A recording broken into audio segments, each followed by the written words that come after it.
Okay, 1 second. Share.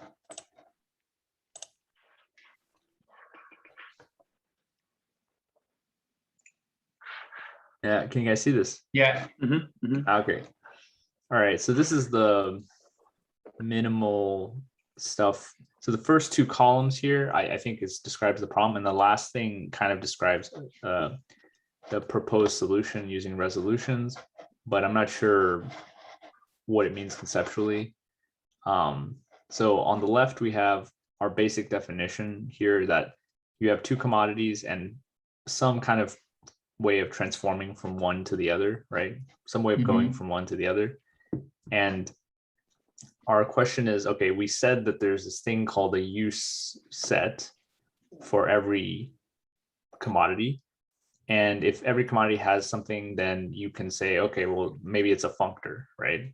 It's like attaching some information to every object in your category. So that's what this U is, right? U takes everything in our first category and translates it into the second category. Second category is the category of use sets or use values, and that's fine because the reason we need this is it allows us to distinguish between simply commodity preserving arrows and commodity producing arrows. So commodity preserving arrows basically says like the both objects have to be commodities, right? There has to be something in the use set of the target, and there's also something in the exchange set of the target. Yeah. Right. The thing before both of this is that we defined a commodity as being something which has this use set and exchange set being not empty, right? Yeah. That's why this is preserving that property which you like. It's before the first thing you wrote, right? Yeah. Even before we can even speak of a category in some sense. The reason why I'm saying this is because I think that like preliminary step which you didn't add here, which is right before you even define, like this operation from A to B, we define the idea that A and B are commodities if they have non-empty use and exchange set. So I think that's already where the sin, like the original sin is, it's very set-like, that first step, whereas it should be a conclusion and not a preliminary presupposition. But just to not skip that fact, right? Yeah, exactly. We assume that underlying these commodities is this like set-like quality, right? We don't know what's in it. We just know it's a multiplicity. There's something that we can trace back to set theory, right? Question really quick. Would the exchange set not in some way be like a subset or embedded within the use set, right? Because you could say that, the exchange itself is a use of a commodity, right? Exactly. Yeah. Really for, I guess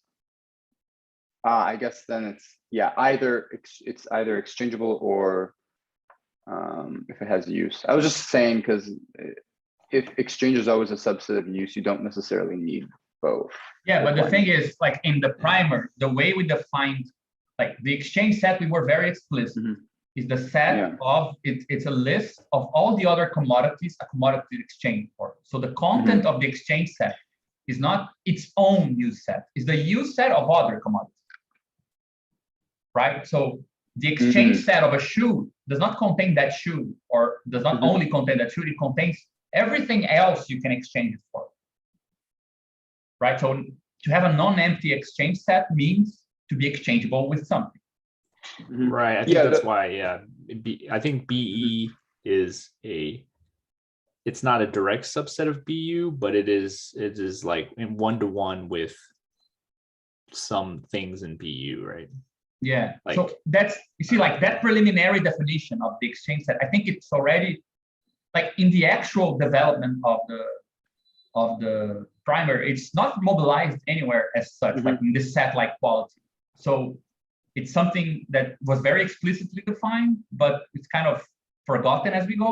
And the use set was defined again as a sort of, first it was defined as a set of like with elements and so on, as if it was directly the substrate of the object. And then we refined it to say, no, like everything, the infinite things that an object contains, that's not the use set. The use set in a capitalist economy are those parts of the substrate which are caught up in the capitalist production. So they are either, you know, inputs or outputs in commodity preserving operations. So that's a subset of the substrate, right? Or not even a subset. It's actually, we're actually collecting the arrows that mobilize that substrate and not the substrate itself. But that was some later addition and kind of in passing, like, but just to say that that's kind of what's in this empty space here, right? That reminds me, it almost seems like the use set is like more transcendental in the sense that it's not kind of like my I guess metaphor before with like real and rational numbers are like when we talk about when you were talking about before in the WhatsApp about how exchange kind of seems like it comes prior to everything else, right? That's just because like that's like what we see, I guess, in the world, right? That's like what we can get data from. We can see this was exchanged for this, so there must be, so it must be exchangeable. So it feels like, to me, this is like, I don't have a very specific, but intuitively, it feels like the exchange set is like constructive, right? You can see things out and you can construct it like physically, and the use set is almost like transcendental. It's like this like infinite thing that you can't necessarily quantify, right? Like from within the world, but it does exist sort of in context based on, I guess, the entire, like you said, the capitalist mode of production, what is possible for each thing. I like that. I like the I mean, we can go further after Dennis presents it, because I do think that there's something about density on the side of the use set, in the sense that you're always probing it, the stuff you can take out of it is never fully what's there. You always know there's more there than the things you get to actually, you know, entangle in the web of exchange and production. And it's like much more dense and kind of local. Everything can be rewritten in terms of it ultimately, right? Even though it's framed by the exchange, right? So there are interesting connections, I think. I agree. Yeah. If we were to say like the max limit of the exchange set is every other commodity in the world, right? Yeah, like, it's a finite set at most, whereas the use set could be infinite. Yeah, I'm just pointing this out because I think rereading the primer, one thing that like kept being kind of confusing and unclear to me is like physically like what the use set really is. And even though we might not be able to like explicitly say like this set with all these elements is the use set of this one thing, we can probably get some other things out of it. But it's just something to keep in mind. Yeah. When I was first thinking of this, I was trying to think of the use set or the use functor as very similar to the Hom functor in because we ended up drawing, we did this two things, right? C star and star C. So we had all arrows where C was one of the inputs or in the domain, and all arrows where C is in the codomain, right? And this matches in category theory. You have these like covariant and contravariant functors.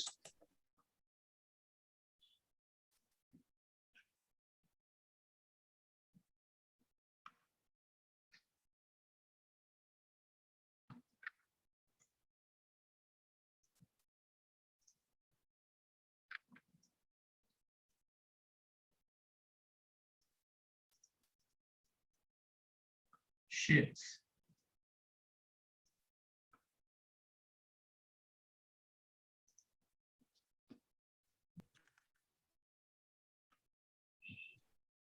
You back? Yeah, sorry guys. Yeah, anyway, so yeah, this Hom thing was the original like idea. We don't know exactly what's in the use sets, but I wanted it formally to work like a Hom set because Yeah.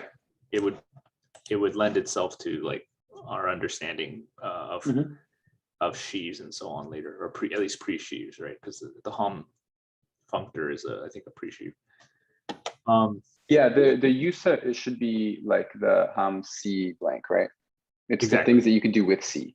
Yeah, things within, you can do with within C. this. Yeah. Okay, so we have commodity preserving. So this is kind of like a tautological thing almost. I mean, based on what Gabriel was saying, we know B is, I mean, for B to even be in the category in the first place, this has to be true. So for there to be arrows between A and B, it just means like A and B are in the same category. And there's a way to get from A to B.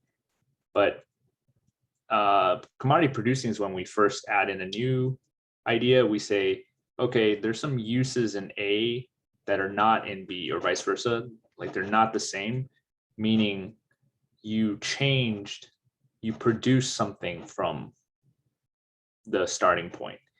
And I think here maybe we didn't add enough.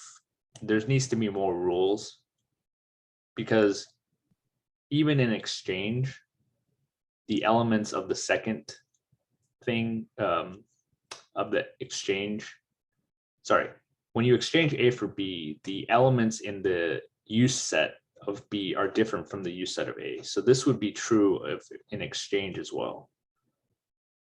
So this definition is not specific enough to distinguish between exchange and production, but that was our idea, that there needs to be something that describes production here. So that's one source of the problem, right? It's by itself, it's not horrible, but then this is where the real issue comes in, this middle part here.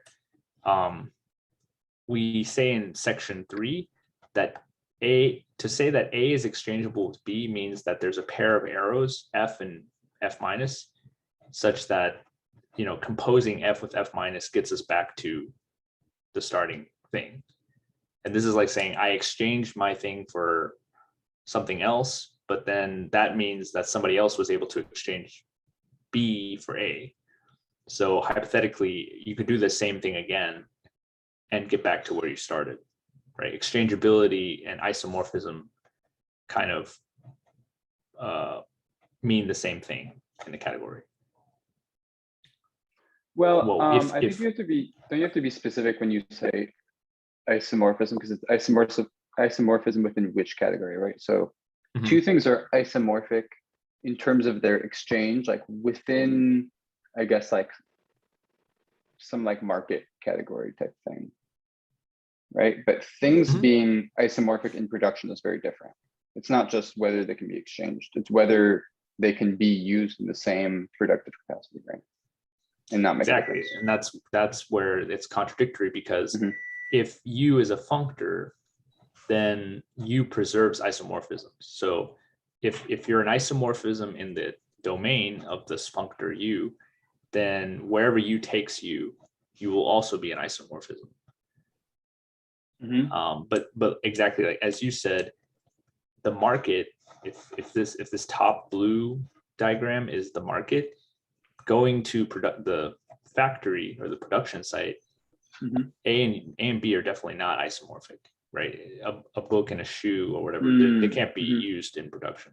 So that means that U is not a well-defined functor. It doesn't satisfy this. Or we have a problem with this, right? I mean, there's different ways we could try to solve it, but right now this doesn't work, because it implies that the use of A is isomorphic with the use of B, which is not true, just because A is exchangeable with B.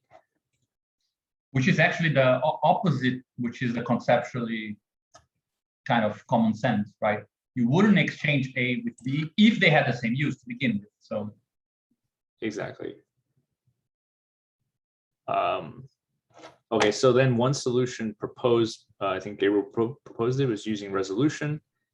So the way resolution works currently, it actually depends on the definition of the use sets. And what the resolution is, it is both a set and a functor.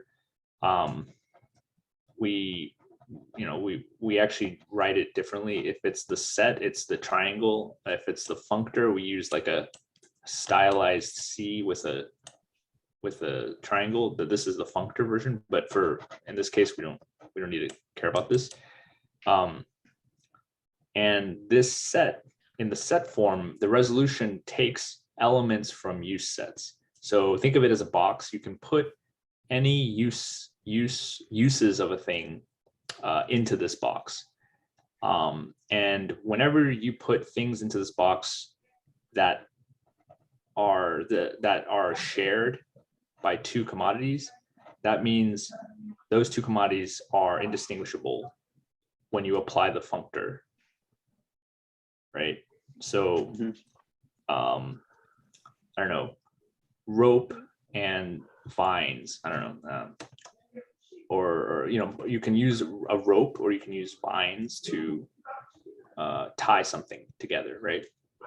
So, if the delta set only cares about tying things together, I need something to tie something. I don't really care whether it's rope or vine.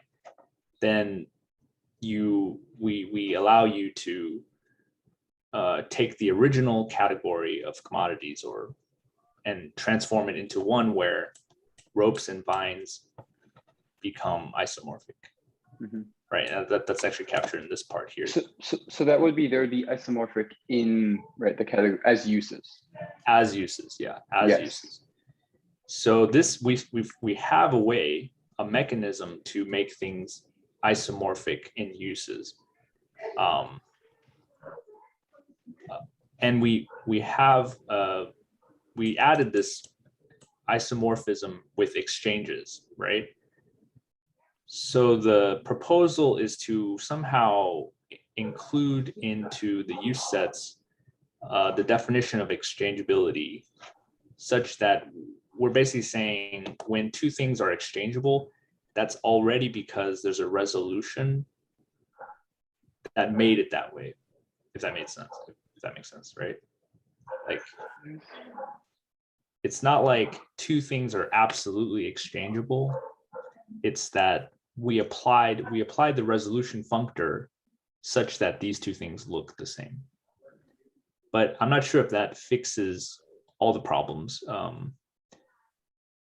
What that means is under this resolution, we cannot tell the difference in their use sets either, right? Because once you apply this resolution to it, you do get this isomorphism between A and B, but you also have to say that their uses are isomorphic. But are their uses isomorphic in the same way that, for example, in like the rope example? Yeah, their uses, you can say their uses are isomorphic under this resolution. Yeah, So it seems like it's almost like they're isomorphic in almost like some measure on the uses, which might be value, right? Their uses are isomorphic. It's something like the size of AU and the size of BU, that they're the same in some sense. I don't know exactly how to define that right now. Like their cardinality of the ish, yeah, maybe not literally their cardinality, but it would be some kind of way of, right? That's kind of what value is. It's some way of measuring and comparing uses at different resolutions, right? Well, would it make sense I'm not sure it makes sense from the formal point of view, but if the problem is that if you start with the exchangeability between the commodities, and so you already have some sort of isomorphism, and then you have a functor that takes you to use it, and then the problem is that you cannot introduce a difference. Couldn't the opposite work? So either the exchangeability is like a functor that that is applied onto already the use set. So a functor that, so actually another solution I was thinking that this other, I had interpreted in another way, that you had this sort of like substrate A and B, and then you had also like a functor that springs out of this A and B, which is the functor of exchange values. So when two things is exchangeable from the point of view of the exchange functor, you would introduce the equality, but from the original like A and B, you don't have to assume that they are isomorphic. I don't know if it makes sense. Yeah, I think that's similar to what we're saying on the this third column, which is like you have the substrate, but the substrate it's not a commodity. The substrate is like an item, like it's a physical thing or whatever. It's a service maybe, but it's not commodified yet, right? Mhm. When you apply the exchange functor, what you're calling the exchange functor, I think I'm interpreting that as saying like you're moving it into the commodity universe, right? You're thinking of it in the commodity sense. And once you're in the commodity universe, you're implicitly always looking at it from a certain resolution. And we're saying like from that resolution, two things are isomorphic when their substrate, their ontological character can be completely different. Doesn't matter what they are. They don't need to be isomorphic outside of the commodity world. They just need to be isomorphic within the commodity world. And that's what we do have a way to say that with resolution. But then the additional statement is that under that resolution, their uses must also be isomorphic, because use is a functor and functors preserve isomorphism. Yeah, but I think that, I mean, I totally dropped out and then came back. If you guys already presented a bunch of stuff, I'm not sure if I'm lagging behind, but shouldn't we take this the inverse way? Because what you just presented is not, I mean, the way that resolutions can solve this is not by coming in last, is by arriving at exchange from it, right? So to say that the restriction is in the inverse direction, like there is a resolution under which you could say that A and B are isomorphic in exchange, and that resolution is the one that doesn't preserve any use property. Right, so it would be in the inverse direction, like you have all this stuff happening at the use set level, composition, resolutions, different attributes. And then you say, well, there is one attribute under which A and B can be said to be isomorphic,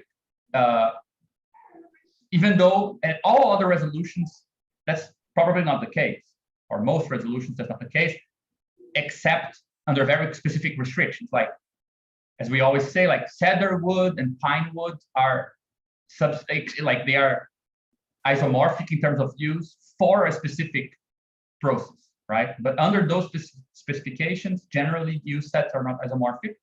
There is one resolution where they are in principle isomorphic, which is the attribute which doesn't preserve any attribute. So it would be, in that case, it's closer to what Yasha was saying in the beginning, where this functor here between A and B is actually a functor that only obtains when you have a resolution here, which is a specific resolution, which is the resolution which didn't preserve any elements of the use set, right? Or any attributes, like nothing falls under it. Yeah. My problem here though is, doesn't that lead us to a situation where all commodities are isomorphic to all other commodities? Let's say A and B are now isomorphic. Why is A and B not isomorphic to a third commodity C, and so on? Like, what lets us? Yeah, why is this restricted? Why is this still informative and not trivial? Yeah. That's why I have the impression that all solutions, like this is where I'm at right now. Like I think all solutions that accept this first step and these definitions and tries to solve it, they won't be really good. Like, I think that this is where the problem is. Like this, what we call a use set and exchange set should be like, you know, this is the whole cool thing about this sort of categorical approach, locales and things like this, right? That you recuperate meaningful points out of pointless definitions, right? And I think that actually is much closer to our intuition. Like the way we originally framed, like I remember in the first meeting where I think Renzo brought this issue up, like I find this confusing the way you define, and then we had this idea like, yeah, consider a set, which is the substrate, then imagine that there is a subset of this, which is the use set, which is a set of all arrows that go here that like have commodities here, right? Or here. And this set is the use set, right? And then resolutions that interest the capitalist world are the resolutions that will restrict this further. But like first we had this defined as a sort of multiple. And then we introduced this more fuzzy use set on top. We could do the inverse, right? We could start with more robust definitions of what it means to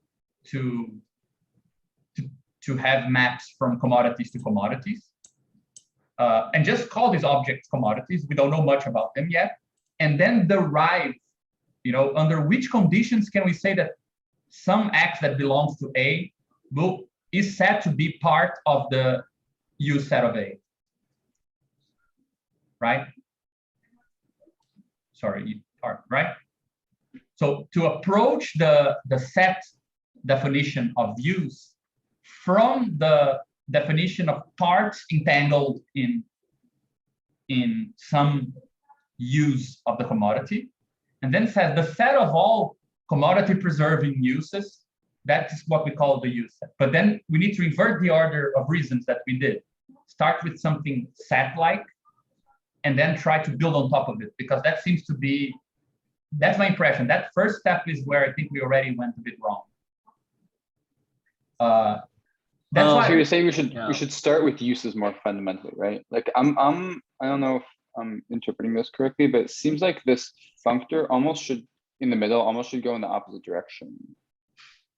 Yeah, my intuition was going in the direction of flipping these arrows, like starting from the most like singular and a specific thing, which is like the substrate, and then you build some sort of rich structure of like use sets and parts and all like the rich structure of production, which relates how parts of a certain substrate can be taken into like other commodities through production.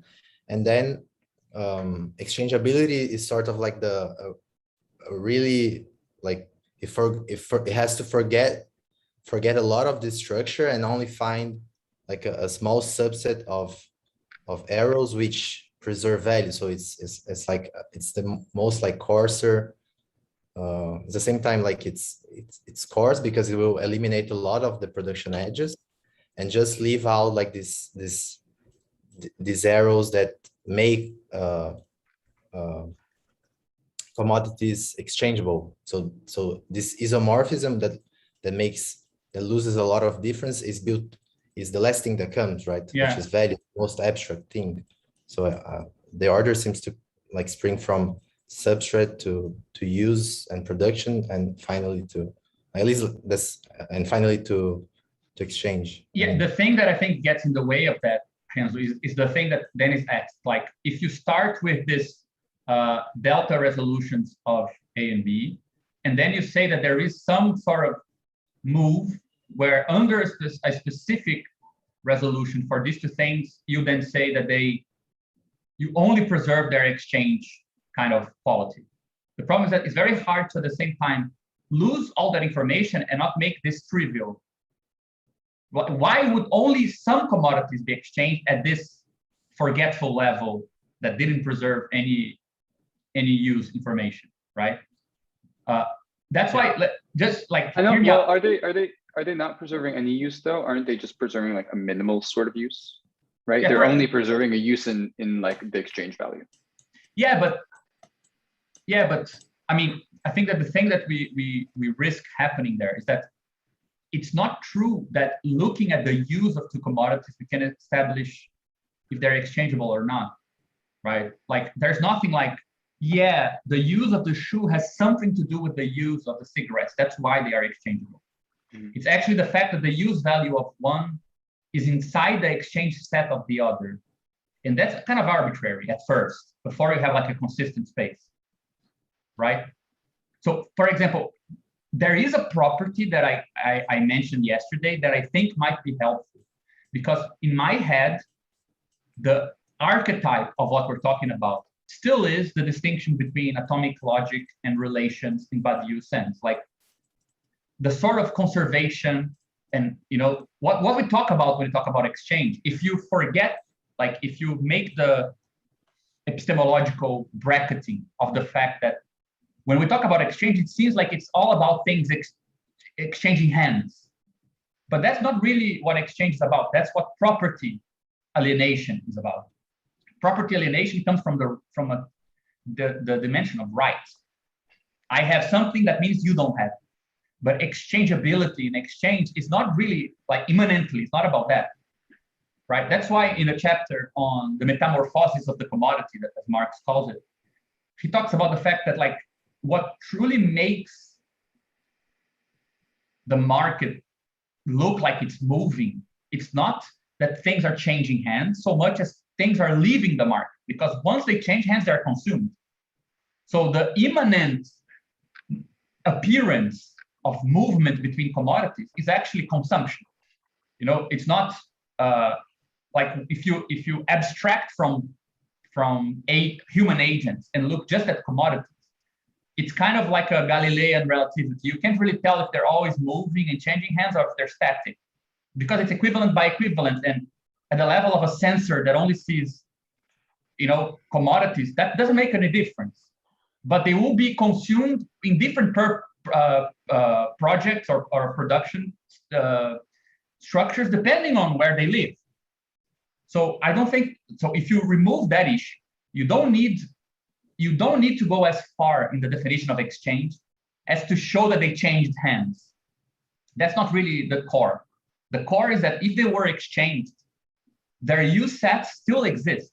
It's a transformation that doesn't affect their use. It's like if I have a 1 kilo of rice and you have some beans and we exchange, the rice exists and the beans exist. So I think that's the most immanent and immediate quality. So my idea is that if you want to say that A and B were exchanged, or A was exchanged by B, how can we capture this? It actually means that there is a third commodity that could still be exchanged by B or exchanged by A, because both of them still exist.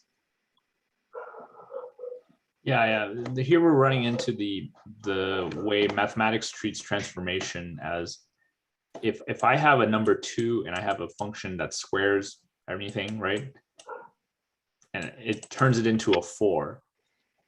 I'm not really saying I'm consuming the 2 and now I have now you have the 4, right? The 2 is still there. The only thing this is saying is just like there is a relation between this 2 and the 4.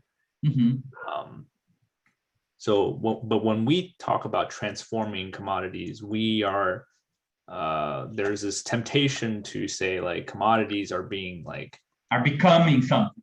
Yeah, commodities becoming some other commodity. Yeah, so this thing here, I think, captures the fact that exchange is a relation in Badiou's sense. It's a conservation. So the atomic structure of A and that everything that is part of A remains part of A. Everything that is part of B remains part of B. But there is something that could now be also exchanged for B or exchanged for A, because both of them still exist. They were preserved. So this third thing sees the fact that both were preserved. Now, imagine that A was consumed in the making of B. There is no C that can be exchanged for B or A, because A is no longer there. A was consumed. A is now, let's say, part of B or something like that, right? So this doesn't exist. So that's a way of distinguishing what does it mean to get caught up in consumption or production, which captures a difference between the two without having to talk about sets, only about mappings, and in very small amount. Like, I'm not sure, I don't think this is written properly, right? But I think you could translate this in saying that when, like, to go back to our set-like definition, production implies that the exchange set of A no longer exists. It's empty, because after being consumed, you cannot exchange it, right? Mm-hmm. Yeah, So- but this is where I'm like confused, because what does it mean to say before and after? What is there a before you squared a 2 and an after you squared a 2? I mean, there's no sense of time here, right? It's just saying this is a rule. Yeah, but we don't want to define time so much as we want to define this arrow, right? And the fact is this arrow sense like, I think that the very simplest thing that I'm saying is, if this is an exchange arrow, it means that this relation can be seen by a third commodity. And if this arrow is something else than exchange, if it's some sort of composition between A and B, there is no third commodity that can see both, that can see this arrow, like that can be the object version of that relation, right? Yeah, okay. So you're saying, So I think time is just a way of talking about, like, for example, if I say, yeah, let's take an example that's not from this field, like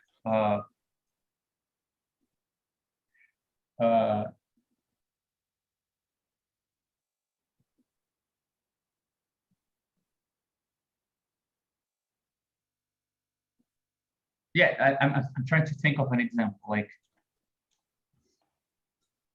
I've got a question at this point, because it seems like when we're talking, like in the way Marx kind of moves through in the first part, I can't remember if it's the end of the first part or the second part where he concludes with production, circulation, and their dialectic. But I think maybe one way to parse it out would be that time becomes a problem at the level of circulation production, but it's not a problem at the level of exchange and use. yeah, I mean, there is a point where temporality becomes important, the cycle of production, the cycle of kind of instantiate, like realization of surplus value. But I totally agree with Dennis that at this level, this shouldn't be like, this doesn't exist for commodities, right? Turnover time doesn't exist. We don't have enough machinery for that to be intelligible from the standpoint of a commodity. But what I'm trying to suggest is that there might be, not this one perhaps, right? But there might be, for example, perhaps this is the right way to write this, right? We say that A, like, goes into the making of B, if B then can be exchanged for C, and there's a, like, the only way to see A is to see A as part of B, like,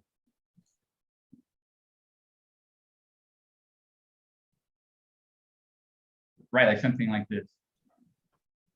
So A, there is nothing that sees, there is no commodity that can, well, I can change it either for A or exchange it for B. I can choose between the two.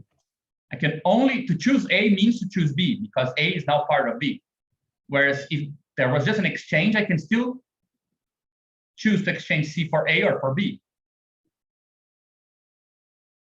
yeah, I think this gets confusing a bit, because what if there's a commodity that can be transformed into 2 other commodities, and those 2 other commodities are, like, I can't think of an example exactly, but like you're basically saying, like, no commutativity in a triangle formation unless it's an exchange relation.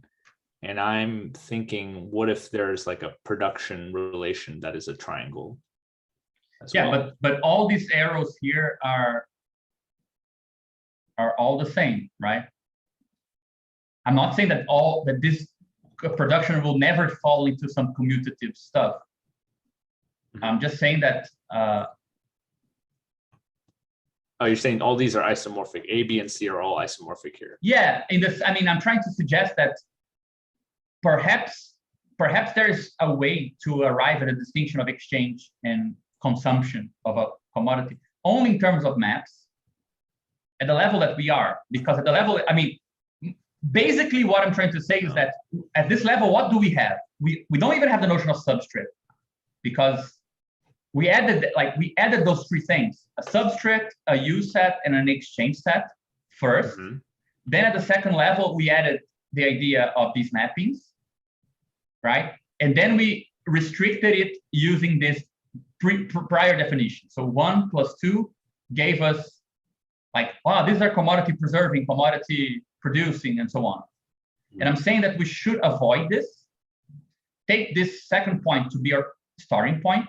See if we can flesh it out a bit more in terms, for example, of isn't the fact that something like this commutes at this very general level already a bit more of information? So can we compose maps or not?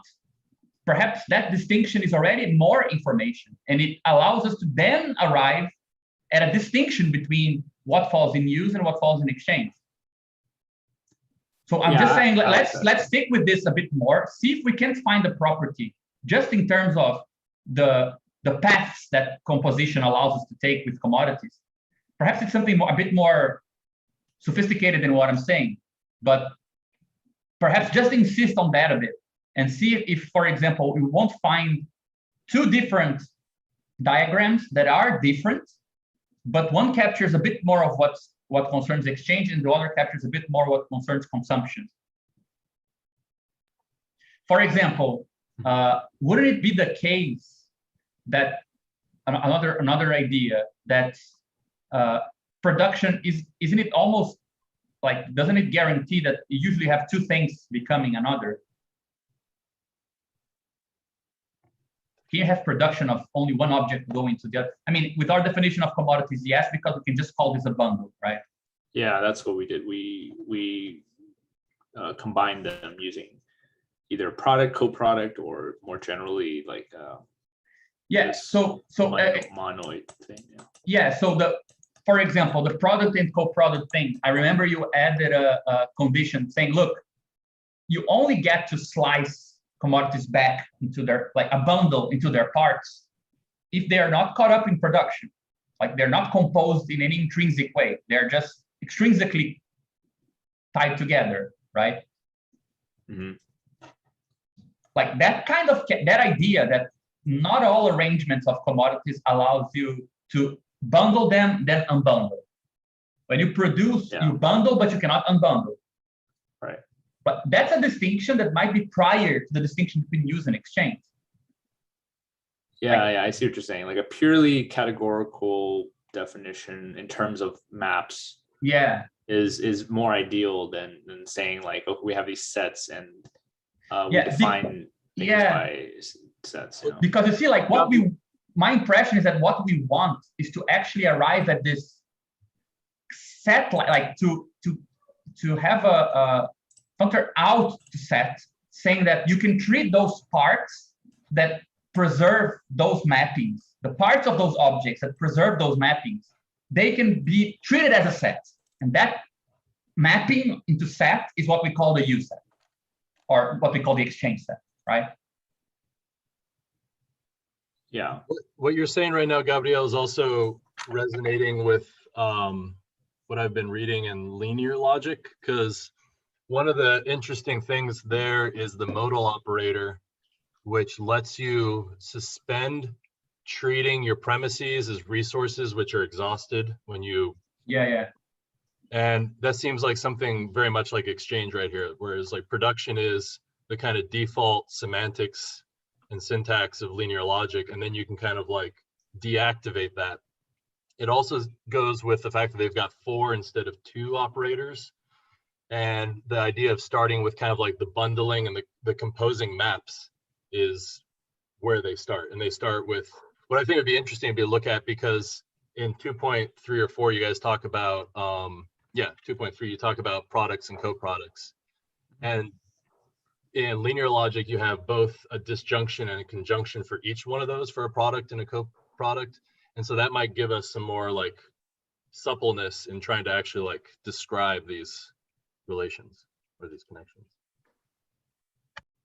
Yeah, we did consider using linear logic. I think it would probably be closer to what the type of thing we're doing, but yeah, we're not familiar enough with it too. Yeah, but I think that for that, I mean, this is the point. Like you capture just a tiny little bit of the idea of a resource that is expendable by the idea that you cannot project. You call it a commodity projection, right? When you have a bundle, you did the product, and then you try to uncouple things back, right? Yeah, yeah. The idea that combinations are not reversible, it's like a proto-entropic idea, right? Of something, once you've done it, like it introduces time, but not time. Like it's not a discussion of steps, it's just an operation. Right. But the idea that I can combine stuff and I cannot decompose them back and get both back, it does capture something of the idea that these things were combined irreversibly, right? So without introducing time, oh, it's because after the operation something happened. No, the operation itself, because it's irreversible, it implies something cannot go back, right? Okay. So let's say we were able to do this, then we can throw out use sets and exchange sets and do a purely using limits or using like product and co-products. We're able to define what it means to produce things and exchange things. That still leaves the trouble of when we want to talk about use and the difference between use and exchange later on, right? Yeah, I mean, I don't know, to like go the isomorphism. No, I agree with you, but like, yeah. So first thing is that when there is no, the question if there is an isomorphism between use and exchange, I mean, everything now is, you need to think about it I think that, I mean, it's much closer to the spirit of the thing, because one of the things we're approaching more and more, and I think the primer is in a large measure able to do, is that we never have kind of stratified, like substantial distinction, right? Quality and quantity are regionally defined, right? Under certain, like for money, things appear quantitative, but for money, they're not. So it's much more fluid. Some of the dualities that Marx starts from, right? Before the first page of Capital, you are presupposing that quality is different from quantity. You're presupposing that, you know, there is an atom of matter in use value, and there is no atom of matter in exchange value. Therefore, they are like two domains, right? And in our approach, those things are introduced. They're not presupposed. So those dualities are regional dualities. And I think that has a very, very, very huge advantage, because it makes a huge amount of debates about value versus exchange value, abstract labor, is it a real thing or not? All those things are cast in our project. They appear in a different way.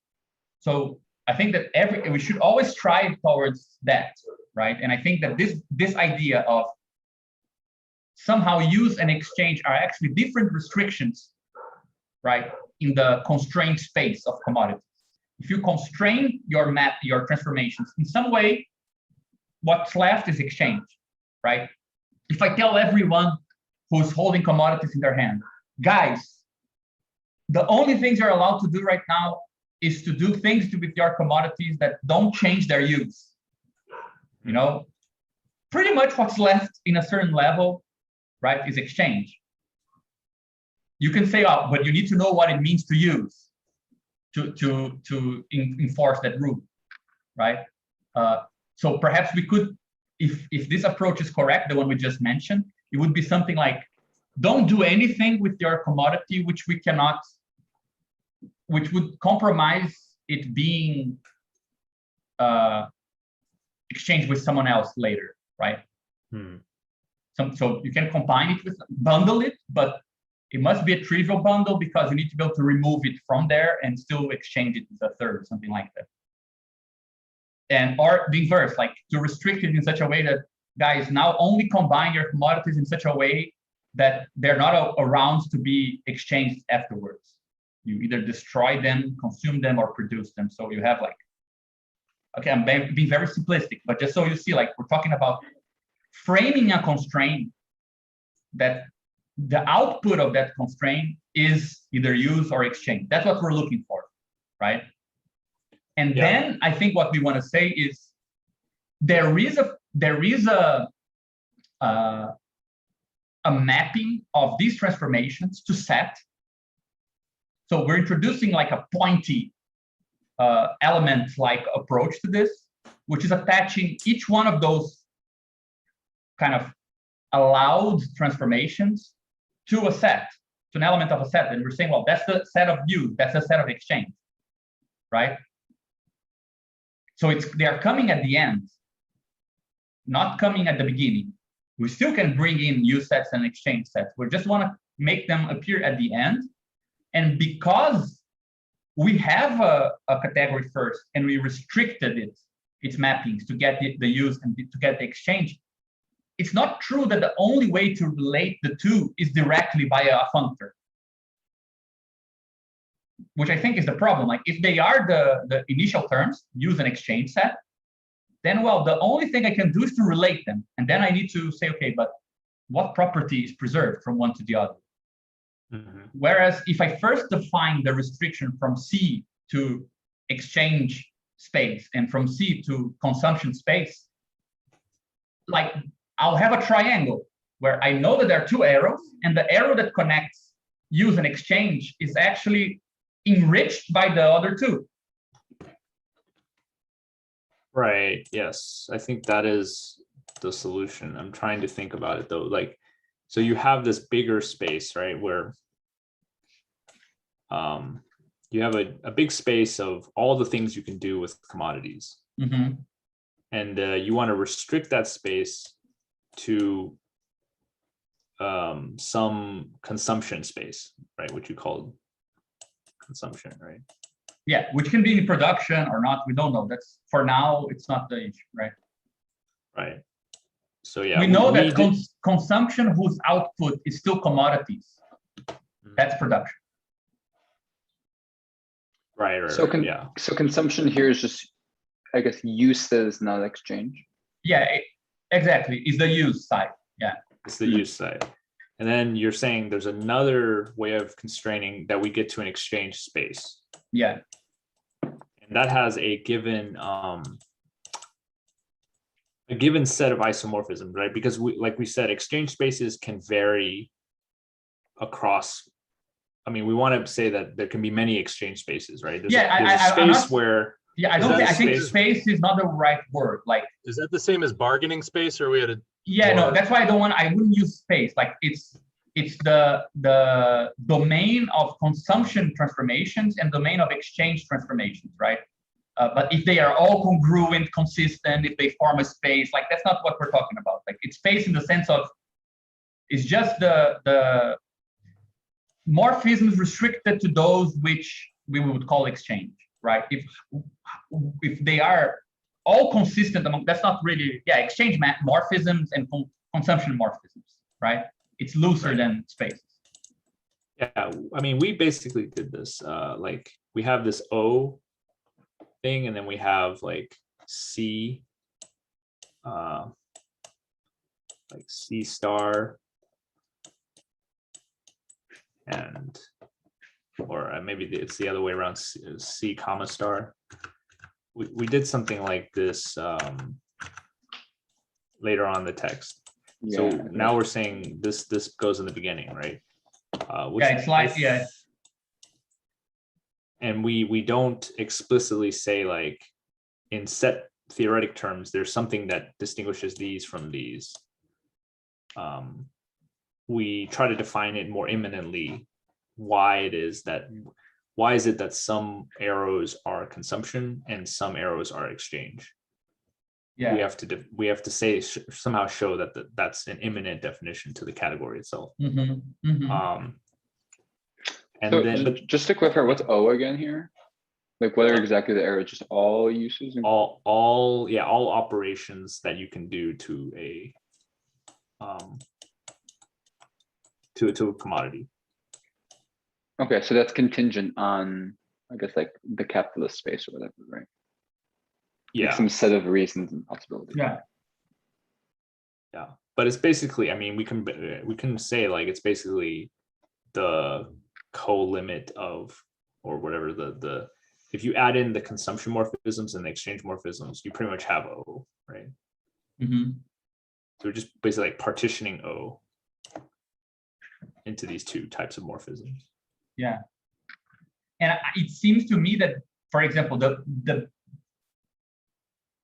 two candidates in my mind most intuitively to allow you to make this is to say there is some type of composition of these arrows, of these operations that, for example, that first idea that I had with the commuting triangle for exchange, meaning everything, any relation that A has to B, it will be called an exchange relation at this level if it preserves the possibility that some other commodity can still be, exchanged with the first one that went to the relation. So it might be too loose because, for example, you could bundle A and B. Now they are AB, this bundle of commodities. That you didn't exchange the two. You just counted them together. That's a very trivial thing. And you can still exchange C either for B or for A. So perhaps that commuting thing is too weak, right? To capture the idea that something is, that you conserve the two commodities, even though they related in some way, right? But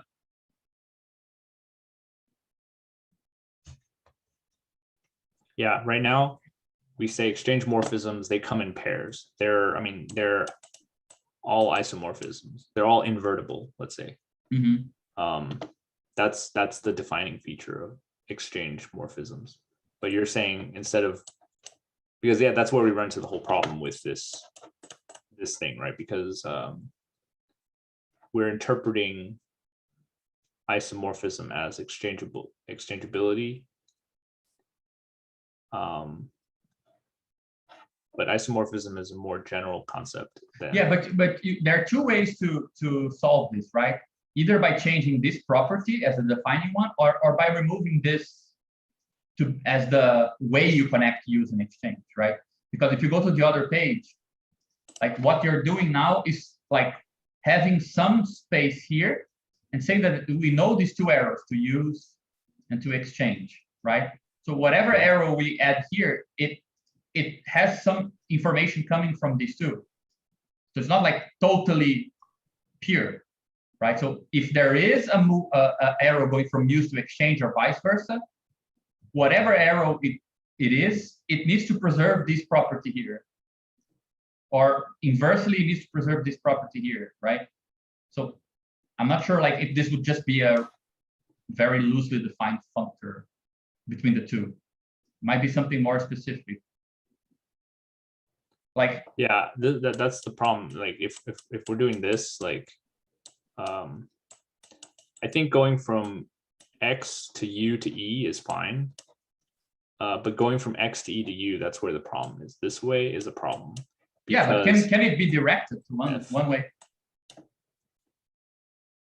Well, because it's commutative, right? I mean, unless we're saying it's not commutative, that's fine too. But if it's commutative, that means going from X to E to U is the same as going from X to U, and this is well, but why not the inverse? Just have this arrow going the other way. Mm-hmm. X to U to E exists, but X to E doesn't go to U. Right. Yeah. I mean, if something is exchangeable, it must have a use. But if something is useful, doesn't mean it's exchangeable. Yeah. And I mean, the crucial qualities of U and E are given by these ones, right?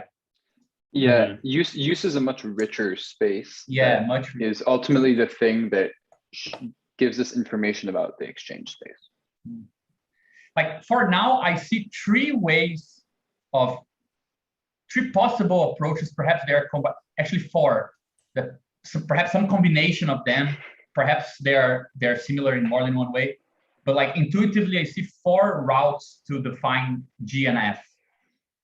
The first one is that idea that I can't even formulate it properly, and it seems too vague, to say that there is some sort of triangulation that is preserved for exchange, but not otherwise. In that sense that if there was an exchange relation between A and B, exchange relations with A and with B are still possible with other commodities, but that might be too weak. The second path that I see is a resolution path, which is to say E here that you added, it's something like you restricted it to the use, to the compositional consumptive morphisms, and then there's always a resolution change that takes you to E, and it doesn't preserve anything from the use. So it's a resolution approach. It's focused not on defining exchange, but on defining use. The third one that is the cheapest one, but it's the one that I'm having a hard time not thinking it has some merit, is to say, well, ultimately, isn't use about parts and exchange about wholes? Like when I say I exchange A for B, I always say I exchange the whole of A for the whole of B.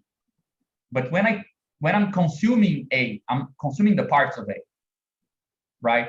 I mean, it is about what's inside of A, right? It seems, again, it has something to do with the resolution thing, where suddenly all the attributes that can cover the parts in relevant ways are lost, and it's only the commodity itself that is left.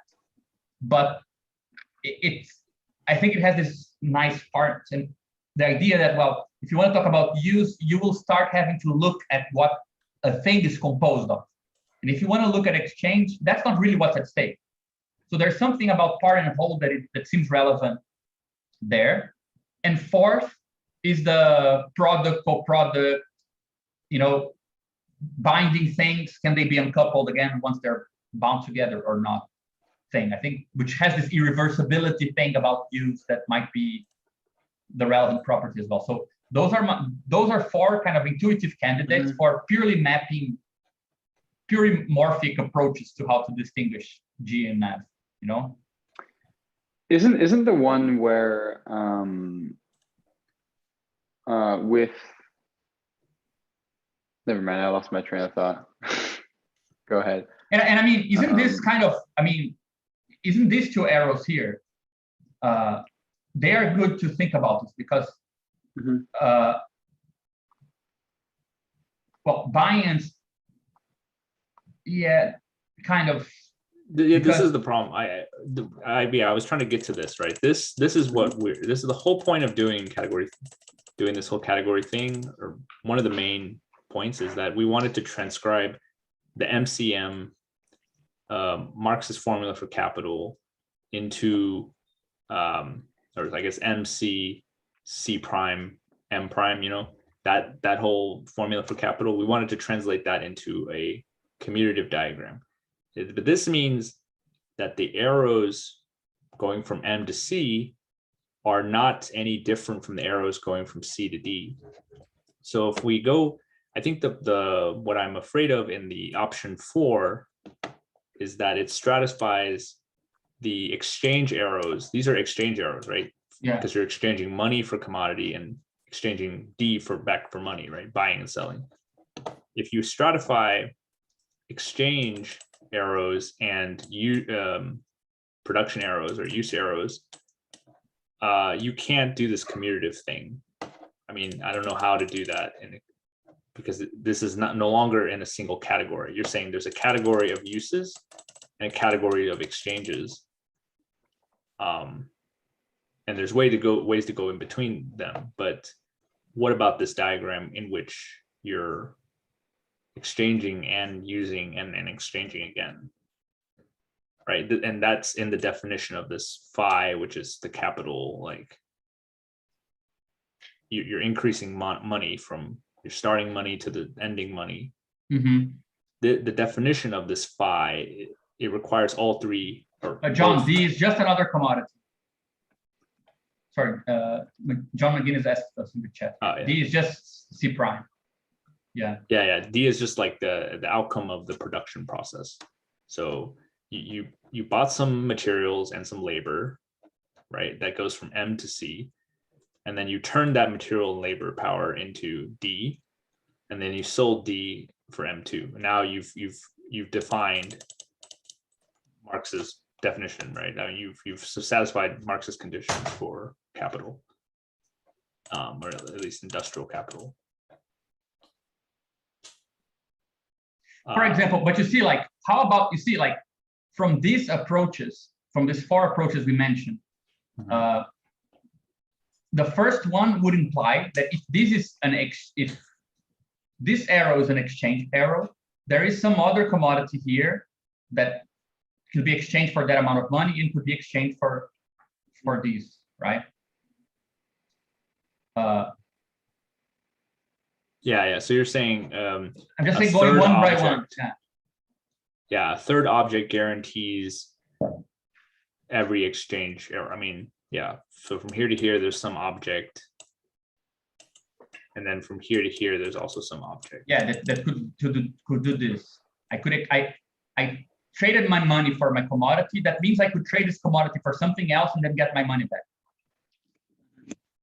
Also, every exchange arrow, doesn't it already depend on a resolution, right? Because anytime you're making some exchange, there's always like some, maybe like think of it like the error bar, like some wiggle room.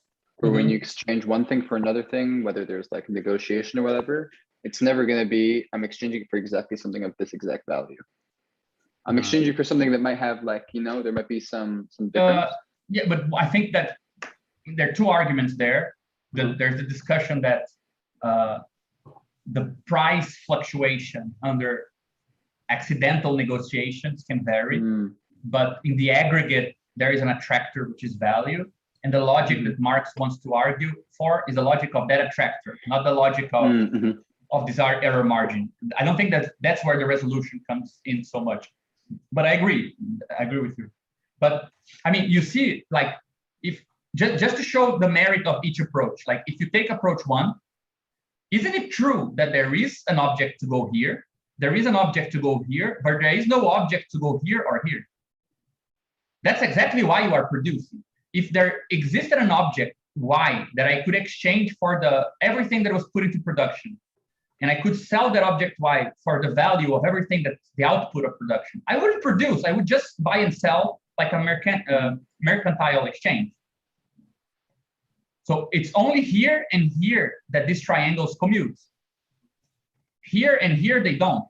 And that's why this is a valorizing endeavor. So there is something to this first approach that does kind of give information about why this arrow is called E, right? But again, leaving it aside for a bit, the resolution one also is interesting because, I forgot that I was the one who drew this thing. Like the resolution one would say something like, I mean, going from mixing these two together, right? To buy with money some commodities is to buy them at a resolution where their parts don't matter, right? To combine them to create a new commodity is to go into a resolution where their specific attributes does matter. But then to sell them for more money is to return to a resolution where those attributes don't matter. Yeah, so here I think we would need to redo or completely change, not completely, but like change our idea of resolution to be, instead of a way to go between categories, it's more like an intra move, like it's within the category that resolution changes happen. Isn't it already? Yeah, I thought it was an endofunctor. Yeah. No, an endofunctor, but like you apply it to all the commodities, right? So like I guess I'm not seeing the functor being applied here, right? If you exchange money for a commodity, you're in resolution 1. So how do we get from that to resolution 2, where now you're producing D from C? Yeah, what I was thinking is something like I have money here, and again, very vulgarly, it's like I have a set of properties, but when I'm exchanging money for some commodities, like the only thing that matters, right, is that the set as a whole maps to the set. Like you can say, but there are, I don't know, you exchange 1 centimeter of gold for a meter of some fabric. Yeah, I don't give a shit. Like I'm not looking at the partitions of these things. It's just 1 for 1. It's always 1 for 1, right? Like it's $10 for some object, but $10 is one thing. And those things I bought is just one thing, right? But when I look at production now, and I want to turn this into D, and I have some commodities, it's this little subset and this subset that matters. So this would be something like take the whole set, and production arrows will be take some subsets, right? Yeah. So actually resolution. So yeah, here the concept of resolution is embedded in the arrows themselves. Like it's when you go from C to D, you're specifying a resolution. Like this is of resolution A, and this is of resolution B. And you know, like retroactively reading the primer, that's what we already have. Like once we finished presenting our account of OpenRads in production, we had labor resolutions, machine resolutions, and those things determine like at which level a raw material is treated. So there's nothing which is not, let's say, resolution indexed in the production space, right? Yeah, I'm fine with everything being resolution indexed, but the additional thing we're adding now is that you can compose an arrow from one resolution with an arrow from another one. So let me ask you this then. What is if you can do that, then what is the resolution of this arrow? Because yeah, it goes back to the whole. I mean, I'm thinking, again, I'm combining approaches 2 and 4, because it seems to me we're talking about a sort of extreme views of resolution. It is an idea of resolution we haven't used yet, because for now, resolutions, they take us between types, right? That are like predicates that have some qualitative attribute. So cedar wood and pine wood are the same from the standpoint of some sort of robustness predicate, right? That's how we're changing our knob to decide if things have the same or not resolution, right? What we're saying is that when you shift the knob to the exchange mode, it's like you no longer have the means to know what's inside anything. You just take it as a whole. So I'm thinking about this sort of thing that zooms out to something we could call the whole of the commodity, right? The whole only exists as exchange. And in terms of use, it's always a part. It can be like a really huge part. It can be a set of parts that is much larger than the object, like all the uses it can take when being consumed, or all the ways it can be composed in a production process, but it's always this set of parts at stake. Whereas when we're dealing with exchange, it's always the set, right? I mean, that maps nicely to the problem of property, because when you own an object, you don't own a specific use of it. You own the object, like the set of the parts, right? So, I mean, in this case here, it will be, again, forget everything that is inside of this and just see if they relate, right? As a whole, but this seems to suggest that every commodity and like within the category, there is both a whole and a set-like or part-like commodity version. So in other words, like M1, because I'm just trying to think of it in terms of like rules that we can set on these.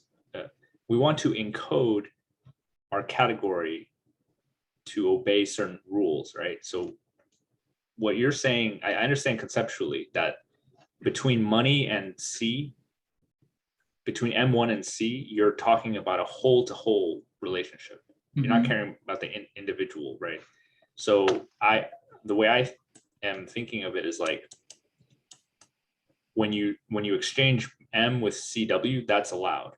But then you need to do a knob turning or a resolution change to get from CW to CP, or what is called like the commodity of it with certain parts involved. Then you can do your production. So CP becomes, I don't know, this DP thing. Yeah. And then that is also has parts, right? Because maybe it has some properties that you care about. But then you need to make another resolution change. It's getting really messy in here, but perhaps we can erase this partition of O thing here, just to open some space like this. yeah.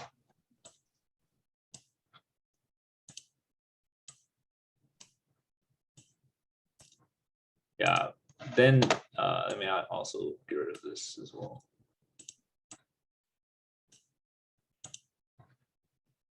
Yeah, then after this, you get to M2. Actually, no, you go back to D hole. Yeah, and that's exchangeable from with M2. So actually, we've extended it to be like, yeah, basically M1 CW CP EP DW. Yeah, man, but you know, like this is very natural. Like, for example, when Marx writes, like, you have money, you buy commodity, and you get extra money. He says, well, this thing here is actually money buys commodities.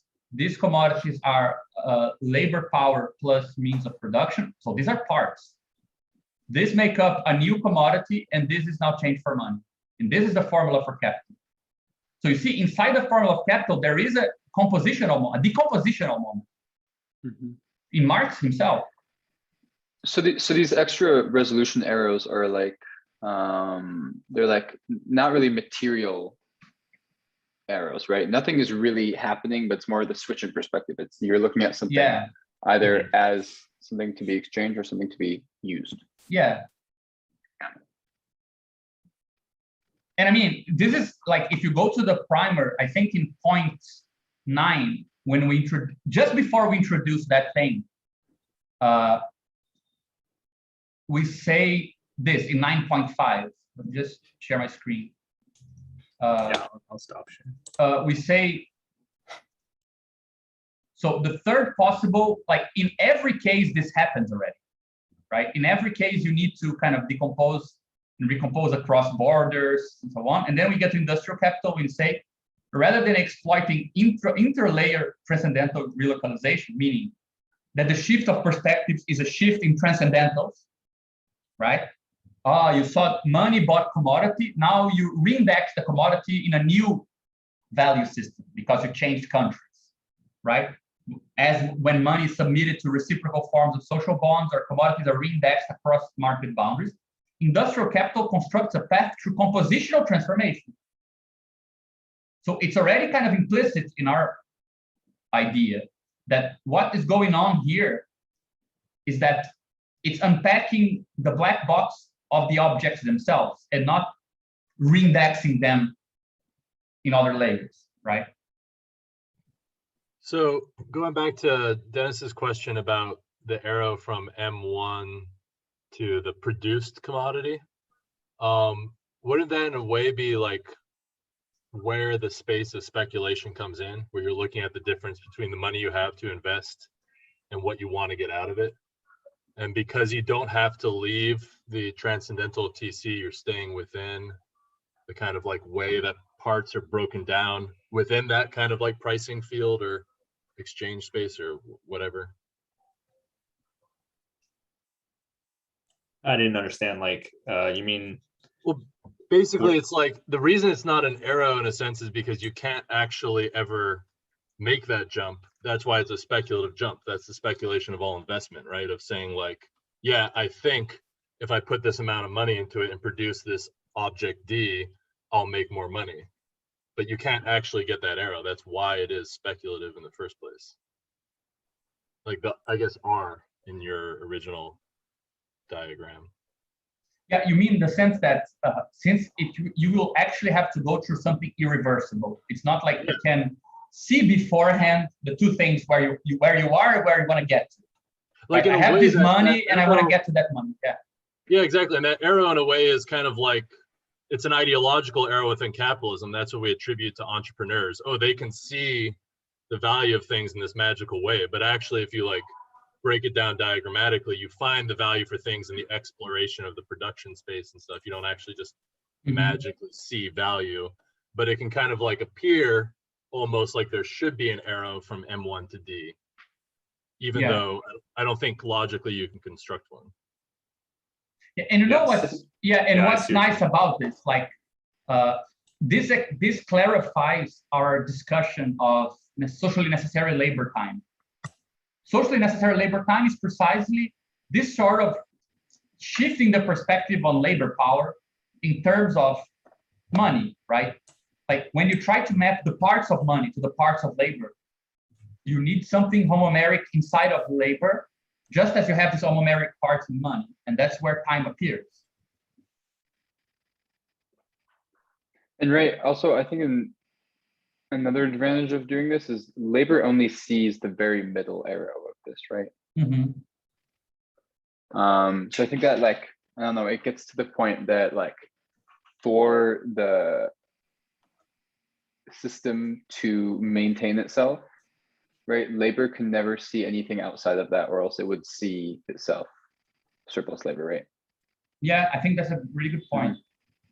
Yeah, I mean, it clarifies why labor exists in this world of parts, right? Yeah. It doesn't exist in the world of commodity.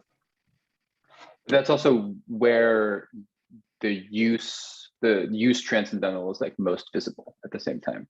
Yeah. Right. So it's the richest, but also it like doesn't see a lot of other things as well. Yeah, I think that's a really good point, right? I mean, it's clear that everything combines with everything. It's the world of, you know, things turning into other things. It's much richer.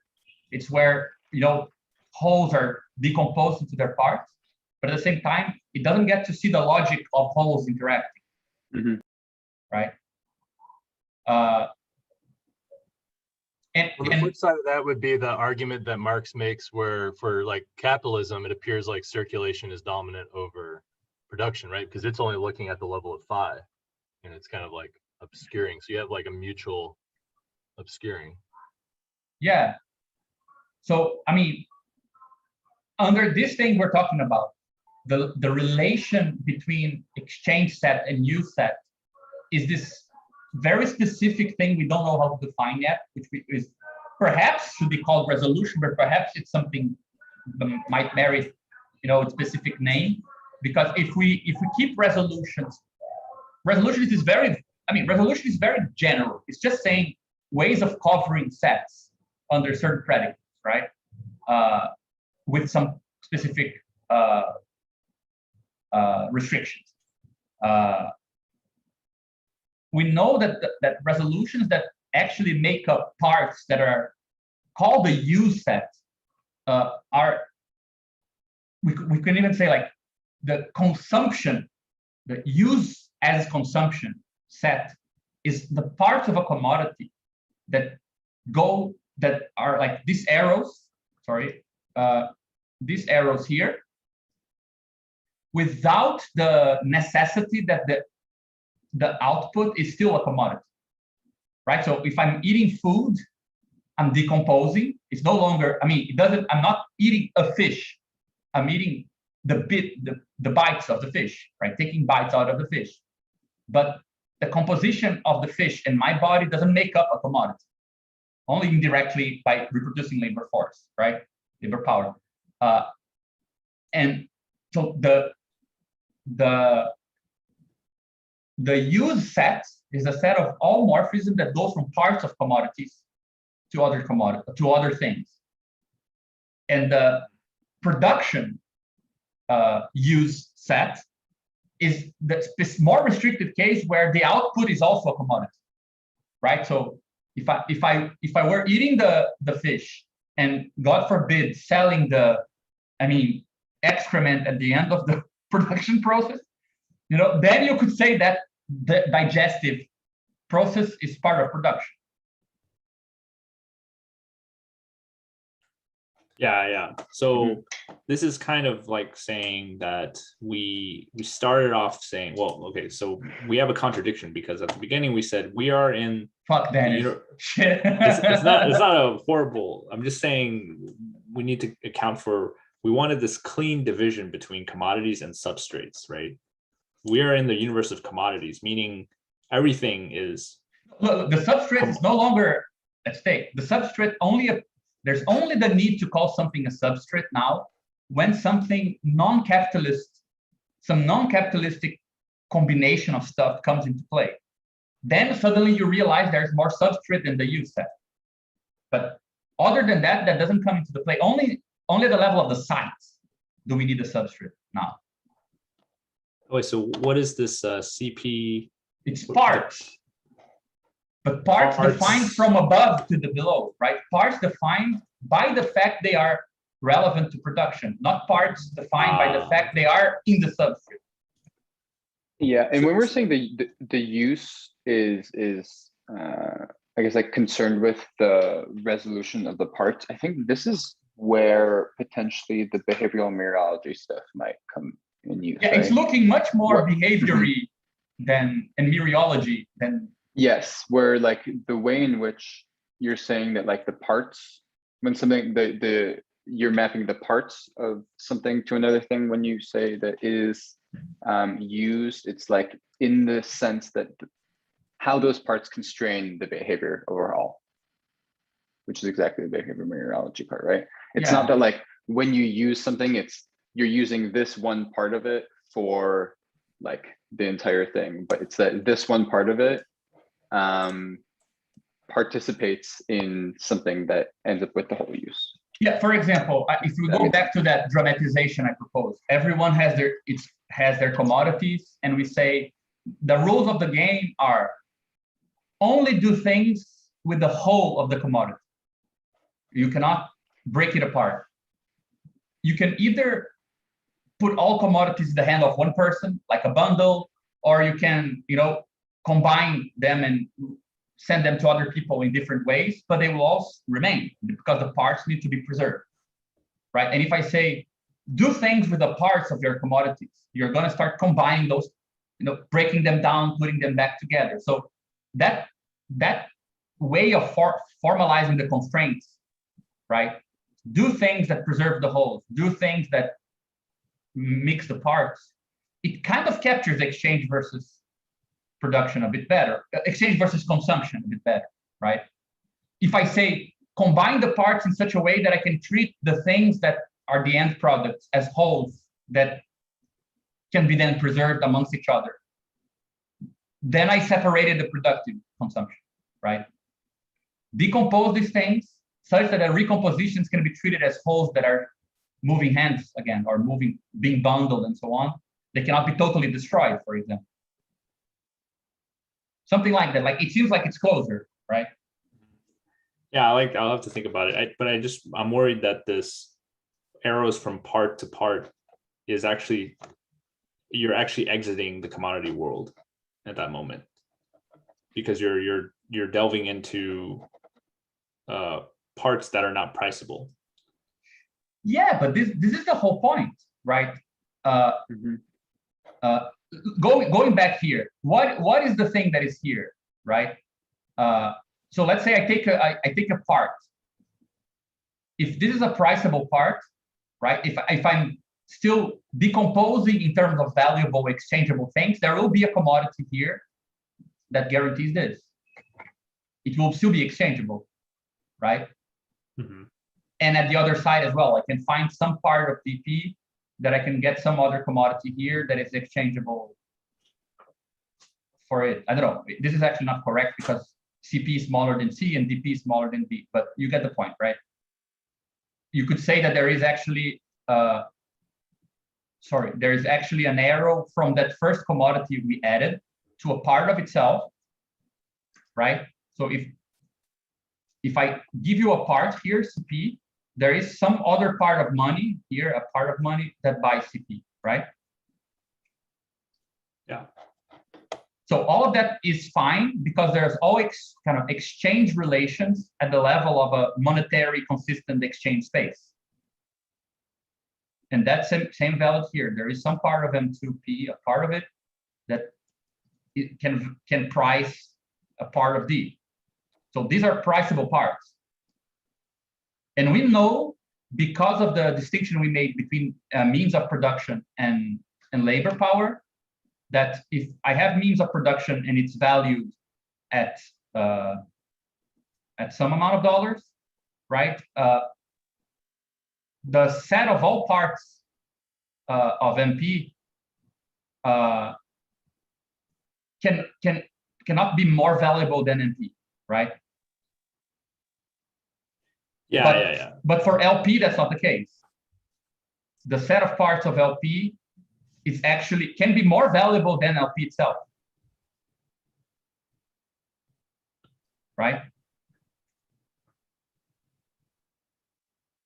That's where surplus comes from. You can combine parts of labor in ways that are more valuable than labor power as a whole. And that's how we combine the continuum hypothesis with the theory of surplus value. Yeah, I totally agree with that. I just think what is missing is, I don't know. But could you go back to the contradiction? Yeah, the contradiction, it's not a contradiction. It's just, I'm just trying to say, my problem is that I feel like we already have this. We have this, we don't even need this CP and DP thing, because we already said, like, we have priceable parts, we have a production process that respects those parts. Because to say that there's CP, that there's parts, that just means that every commodity is made up of other commodities. So it's to say that C1, we have this in our paper, right? Like C1, C2, like dot, like LP, right? Or actually we called it like MP1, MP2, labor power, right? So this is the parts. This is equal to CP, right? Yeah. Yeah, this is C whole, this is CP. We're just saying that commodities are co-limits, or they are comprised of a product of other commodities. So in that sense, we already have this part here. I'm just wondering, what is the extra thing we're adding now? No, that's why I mentioned in our long WhatsApp chat that I don't think that the question at stake is there is a contradiction in the bulk of the primer. The thing missing is to make the beginning more coherent with the rest, because we actually had a first beginning, we went somewhere else, and then we tried the first correction in the beginning. We added resolutions, we added the U sets are sets of morphisms and so on. But that's like our first attempt to correct this. And I think that the problem you found is just because that solution, which still has the first definitions being based on sets, and then adding all the corrections, didn't go far enough. But I don't think that what's at stake, I mean, the only reason to write this as the way we did here is to clarify a way to go back to the distinction between use and exchange sets based on errors, so that we can add at the beginning, look, what we will be calling use sets is commodity seen from this perspective, right? And what we're calling exchange sets is commodity seen from this perspective. And this change of perspective comes with some difference that we can treat in terms of maps, right? Like, that's, I think, what we're talking about. Like, ultimately, I mean, the thing that it's starting to look like to me, it's something like combining those four ideas. It's something like we define the commodity, and we say, well, to get to the exchange set of the commodity is to consider it in a way such that the commodity under its exchange perspective, it's preserving all its parts and entering into some weird kind of, I mean, either it's this commutative thing, or it's the which I now think it's not even like this, it would be something like this. If I exchange C for D, that means that I can exchange D for E and get C back, which might be even too much. Perhaps the product thing is better because it captures the same idea that I can combine and decombine. That's just what it's either this or the product approach, right? And preserving this sort of properties, which are two ways of talking about parts having been messed with, takes us through this to this, right? And saying that if you take this other path here, which considers them in terms of their parts, which it's probably where we can define, say, well, this is the case where you can ask about its resolution or something like this. Takes you to their use sets. Like it's the commodity plus any predicate which is not easily exchangeable for something else, right? Takes you here, and then we add an arrow here, which we don't know what it is right now, but it's just saying that, well, there is an operation from which you can go from parts, like looking at it as parts or looking at it as wholes, right? The CU and the morphism G are still like determined within the capitalist world. We're not, those aren't substrate at that level. No, forget the substrate. Like, I think that the substrate is a nice heuristic use to show to people, like it has two uses. The heuristic one is to say, yeah, like you think about the material of the commodity, substrate. Well, that's not the use set. The use set is this more restrictive thing with the matrix. So it's the heuristic sense.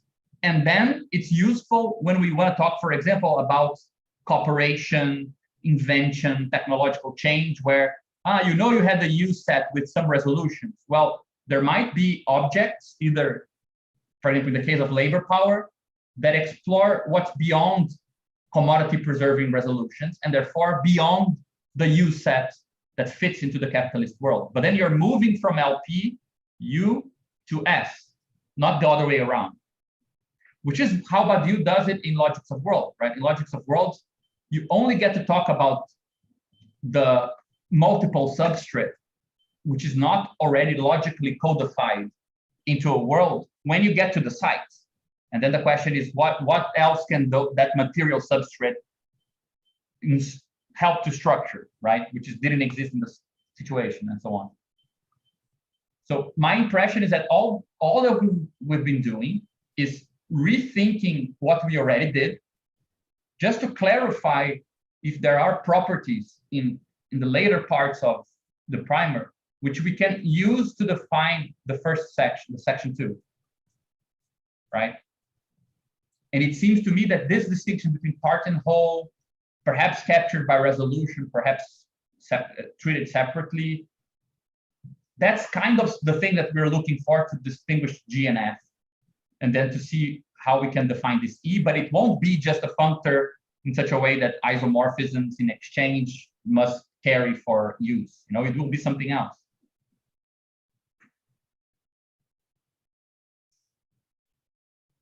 Yeah. So, okay. So to summarize, we don't need the functors yet, or perhaps not in the same way. Not in the same way, yeah. And instead, we are going to distinguish exchange and production imminently somehow. I'm still not sure about the triangulation thing. Yeah, I agree. But I think there's some way, yeah. I mean, doesn't it seem like aren't you more convinced with the product approach? Yeah, I think the product approach is also very similar to the your part whole thing, right? Yeah. So at first I was worried that part whole means there's a stratification, and then because of the stratification you cannot commute. But now I'm seeing, okay, we can actually commute. We can go from whole to part back to whole. Yeah. And that still works. Because everything's priceable along the way. Yeah, everything is priceable along the way. I think that's the whole point. And I mean, I think that probably that's the biggest idea in the primer.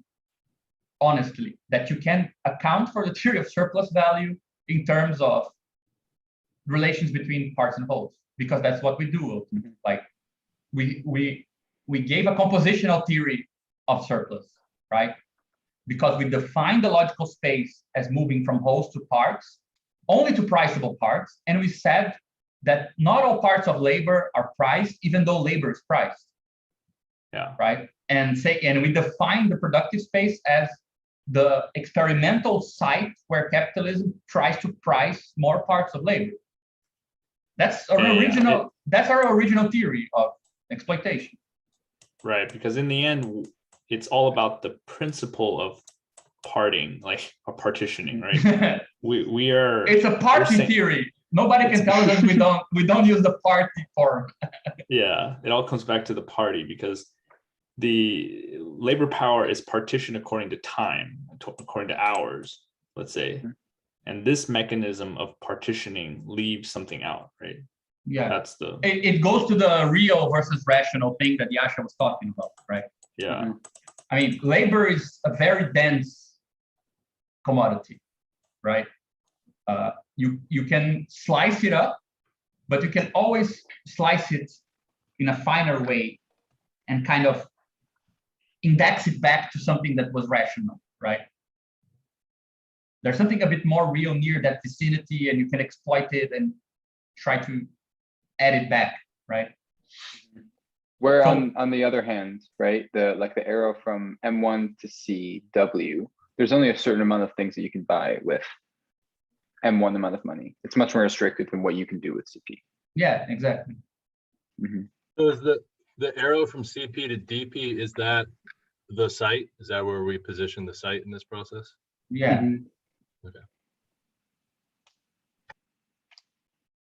Yeah, this solution I like because of the way that it partitions labor and I guess like the exchange parts of production in a very elegant way, I think. Yeah, I actually helps explain some conceptual things as well. Yeah, I think that if we find the right way to code this part versus whole, either it's because operations, exchange operations, bundling, selling together, having two sets and then exchanging the commodities that are inside of them, all of those things, I can get back to the place where I started. Like if I bring them together and say, there's an operation binding A and B, which I call an exchange act, right?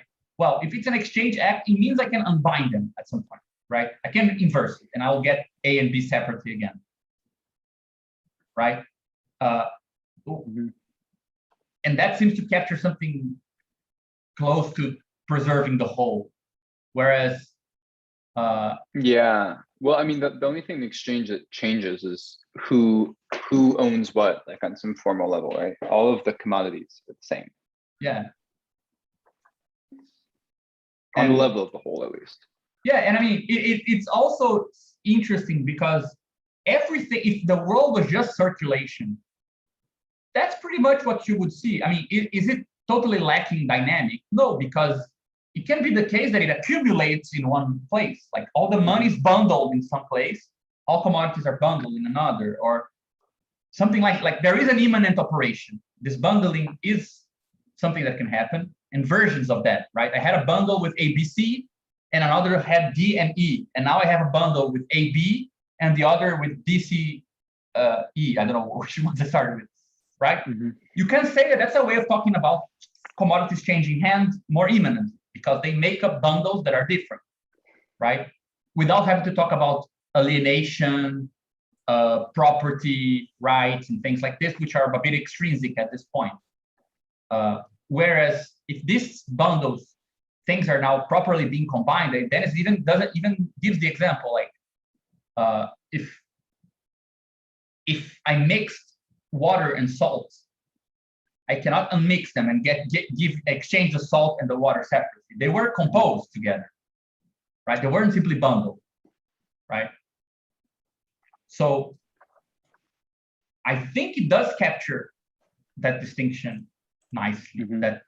And again, the fifth reason why I think the fifth intuition that I think goes along with the other four is that, well, this is Badiou's, again, we kind of reproduce Badiou's, like Badiou doesn't use, we had that problem, right? We didn't understand his definition of exposition of relations because it's somewhere between products and exponents, right? Mm-hmm. But that's pretty much where he was aiming at. Like, relations are conservative. They map everything that all the atoms in an object are mapped onto the atoms of the other, preserving their degrees of existence, right? So relations are conservative of degrees of existence of parts. And modifications are not. It's precisely when the degrees of existence of things change. Mm-hmm. So that's pretty much what we're doing. Like, the logic of atomic modifications changes the value of parts. The logic of relations preserves the value of parts. And I think that it's very hard to define. That's why I had a triangular idea, because that triangle looks like the mini version of the exposition of relations for money, right? Money can sit there for any two commodities, right? Because it can be exchanged for anything, because it can just find its other, a part of itself that is unique to capture the value between two things that are exchangeable, right? But what would be that triangle for the case where you don't have money yet? For the accidental form, right? That's why I thought about this minimal commutative block as being the unit of exchange. But perhaps it's not that simple. Perhaps we should think of it in terms of this other approach.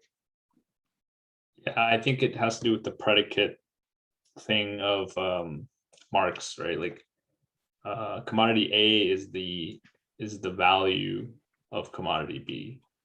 Mm-hmm. So actually, you would say actually there's two commodities C and D, but there's also this value. I think I forgot who said it in WhatsApp. I think it was Alain. Alain, yeah, he said like, but also there's this purpose or utility of C to reflect the value of both of these things, Mm-hmm. right? Something like that. Yeah.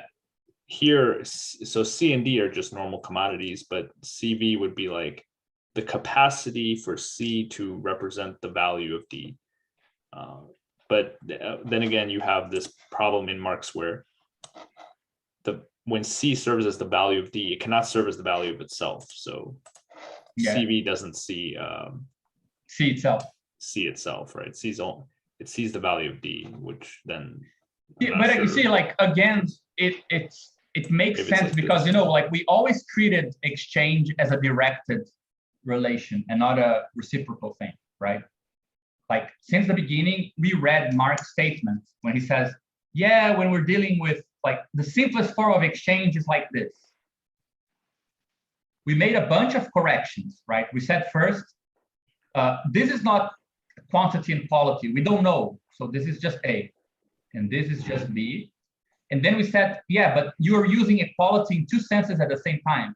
You're saying they are equivalent, but you're also saying that this is a predicate relation.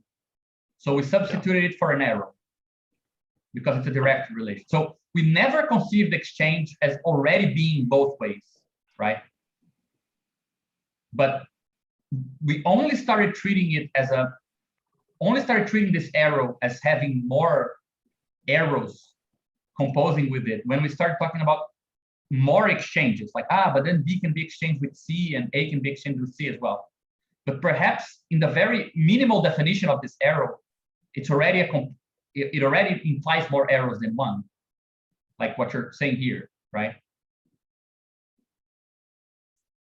So even at the accidental level, there is more than just A to B. If this is an exchange of A to B, that says something else as well, right? If I can exchange A to B, that means that even though this doesn't happen, it's possible that there is for example, that's my idea, right? There is a third commodity that if B exchanged for C, C could exchange back to A, even if it doesn't happen. But that's kind of what this arrow means, right? But perhaps there's a better way, like with this product bundling and splitting commodities that is more on point, I guess. But perhaps this is a third correction we need to make, not only to conceive of this arrow, like show it is directed and not dividing quality and quantity. Two things we already did to Marx's definition. Perhaps there is a third. Yeah, I think we should tackle that maybe separately in another meeting, because I think that goes into the whole how much of Marx are we are we still in line with the idea that the commodity stands for the value, like it has this equivalent form and this relative form? Yeah, no, I think it's all there, man. Like I think the only thing that's happening, the only thing we're saying is that the reason why I mentioned this is that our approach is all about taking one step back and defining things as constraints on morphisms before defining it as different registers, right? Mm-hmm. Yeah. And two things we did with this change here is both of them are in that direction. Quantity was split from quality, we mended that. And equivalence and predication were two levels that were dialectically being unfolded, and we already made that explicit. But there's a third thing that perhaps we need to make more explicit to make this, again, a purely mapping, a purely categorical definition of exchange, which is to make explicit a third thing, which is if an arrow is an exchange arrow between A and B, some other things must hold, which are also implicit in Marx, because he has the benefit of saying use and exchange are different registers, and we don't have that benefit. So we need to be more explicit about this other conditions that make this arrow an exchange arrow, right? So he doesn't need to say something like, yeah, but if you change the quantity of X and the quantity of B, the equation still holds, because he separated quantity from quality. So the parts and whole is actually defined. The quantity and quality thing also does the role of distinguishing parts and wholes, because the whole is named A and the parts are named amount of A, right? And this is pretty much what we're trying to do now and say, look, but there's something about this part and whole thing that we want to introduce, and it concerns, uses, and it will give us the difference between use and exchange. No, I see what you're saying. In some sense, we shifted entirely to the whole, and we're trying to recover the parts using arrows. Yeah, I think another way of saying this is that we thought that by the fact we can recover quantity afterwards with the money resolution, money atoms, and so on, that's all we had to say about parts and wholes in the beginning to make it consistent. But once we went over the distinction between quantity and quality, X amount of a commodity, we also have to be more explicit about the difference between use and exchange, because amount of quality is kind of, proportions of a use, right? So we need to have a statement about that distinction as well. It's not the same as the quality quantity distinction. So it's like a third thing that in our initial definitions is not explicit, even if as we go along, it's kind of sorts itself out in an okay way. Yeah, and also I don't think use probably doesn't scale with quality always in like a linear or whatever way. Like for example, if you have, I don't know, something like some screws and things, right? Or whatever parts to make something. If you have one of them versus two of them, if you have two of them, then you can make two of whatever you're making. But if it's something like, I don't know, maybe this is assuming there's only one person, but something like a tool, maybe like a drill, right? It doesn't really allow you to make more things if you have two of them, if that makes sense, right? So the use doesn't always scale in the same way. Yeah. With quantity, which I think is maybe important to consider. Yeah, no, I see what you're saying. But I think that our idea of resolutions and combining parts in production can account for that in a way. But now it seems to me like this is clearer to me that X of A means X amount of A, and you can treat this in terms of quantities of some quality, but you also need to, the fact that this varies how many parts, right? This tells you how much, but also if it's, let's say, one of a cow or half of a cow, that's a part of a cow, right? And we only kind of solved it for the quantity versus quality thing. That's kind of explicit in our, we recuperate that. But the fact that we changed this for A means that now we need to explain the distinction between A considered just as the exchange and A considered as a use. This is kind of lost going here, right? And we cannot do it in a dualistic kind of substantial way with registers, because we want to treat this all inside the same category and just restrict it and say, like, for example, I think this is a really good example you gave, Yasha. Like, from the exchange point of view, 2 drills is always better than 1 because I can exchange it for the double of 1 drill, right? I'm not concerned with how drills compose with screws, and I won't be nobody is going to be holding 2 drills, 1 in each hand, right? That doesn't matter. But when I change from the perspective of use, how drills compose with other things becomes relevant. So that shift of perspective is like restricting the drill in 2 different ways. 2 drills as quantities of commodities that are exchangeable by the double, exchangeable for the double of money, right? And then 2 drills in the sense that 2 drills I cannot screw doubly fast with 2 drills. That's the other perspective, right? I won't be able to combine more screws per minute because I have 2 drills instead of 1 if I only have 1 person. That's what I think this operation we're looking for. If it is, how products and co-limits and things like this allow us to bundle and unbundle things. If it is some other more resolution-based approach, and we introduce resolution and in a way that allows us to move towards this, we can look at it from all different predicates up to the predicate of, the commodity as a whole, like the commodity as an exchangeable object. And that's a predicate, right? And then you could even define it like that and say the resolution, which is a list of other commodities treated as a predicate, right?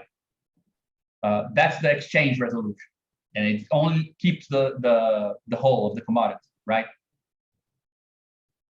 Something like that. Perhaps that's there's a predicative solution as well. I don't know, but whatever solution we find, I think it's ultimately to make these 2 arrows here work, and not to define them in a set-based way, to define them by these arrows.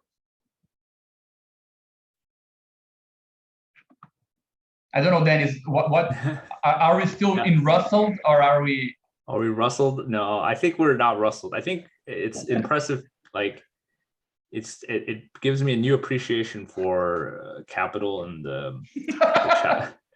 the beginning of where Marx introduces this contradiction between use and exchange. Like, it's good to see that it is actually it's not an easy problem to just you can't just make it go away, right? Like, one way or the other, the contradiction follows you around, I think. Yeah. The thing that I think it's clearer on our end than on Marx's, and I think that it's what really makes, to be honest with you, you can find this explicit in a text by Badiou called The Factory as a Site. It's a text that was supposed to go into being an event, and he didn't include, but it was a chapter that he removed, and that he uses this, sets versus parts approach to talk about commodities. There's the only place where he ventured into something like this. So, but the appreciation of Marx is, goes up, of course, but I also find it I'm really convinced that if the primer holds, we have a concrete way of showing that use value is a type of value, is not the ahistorical being of things. You know, many people treat what Marx is presenting as if he was saying exchange value is this historically specific thing that people do in capitalism, looking at things abstractly.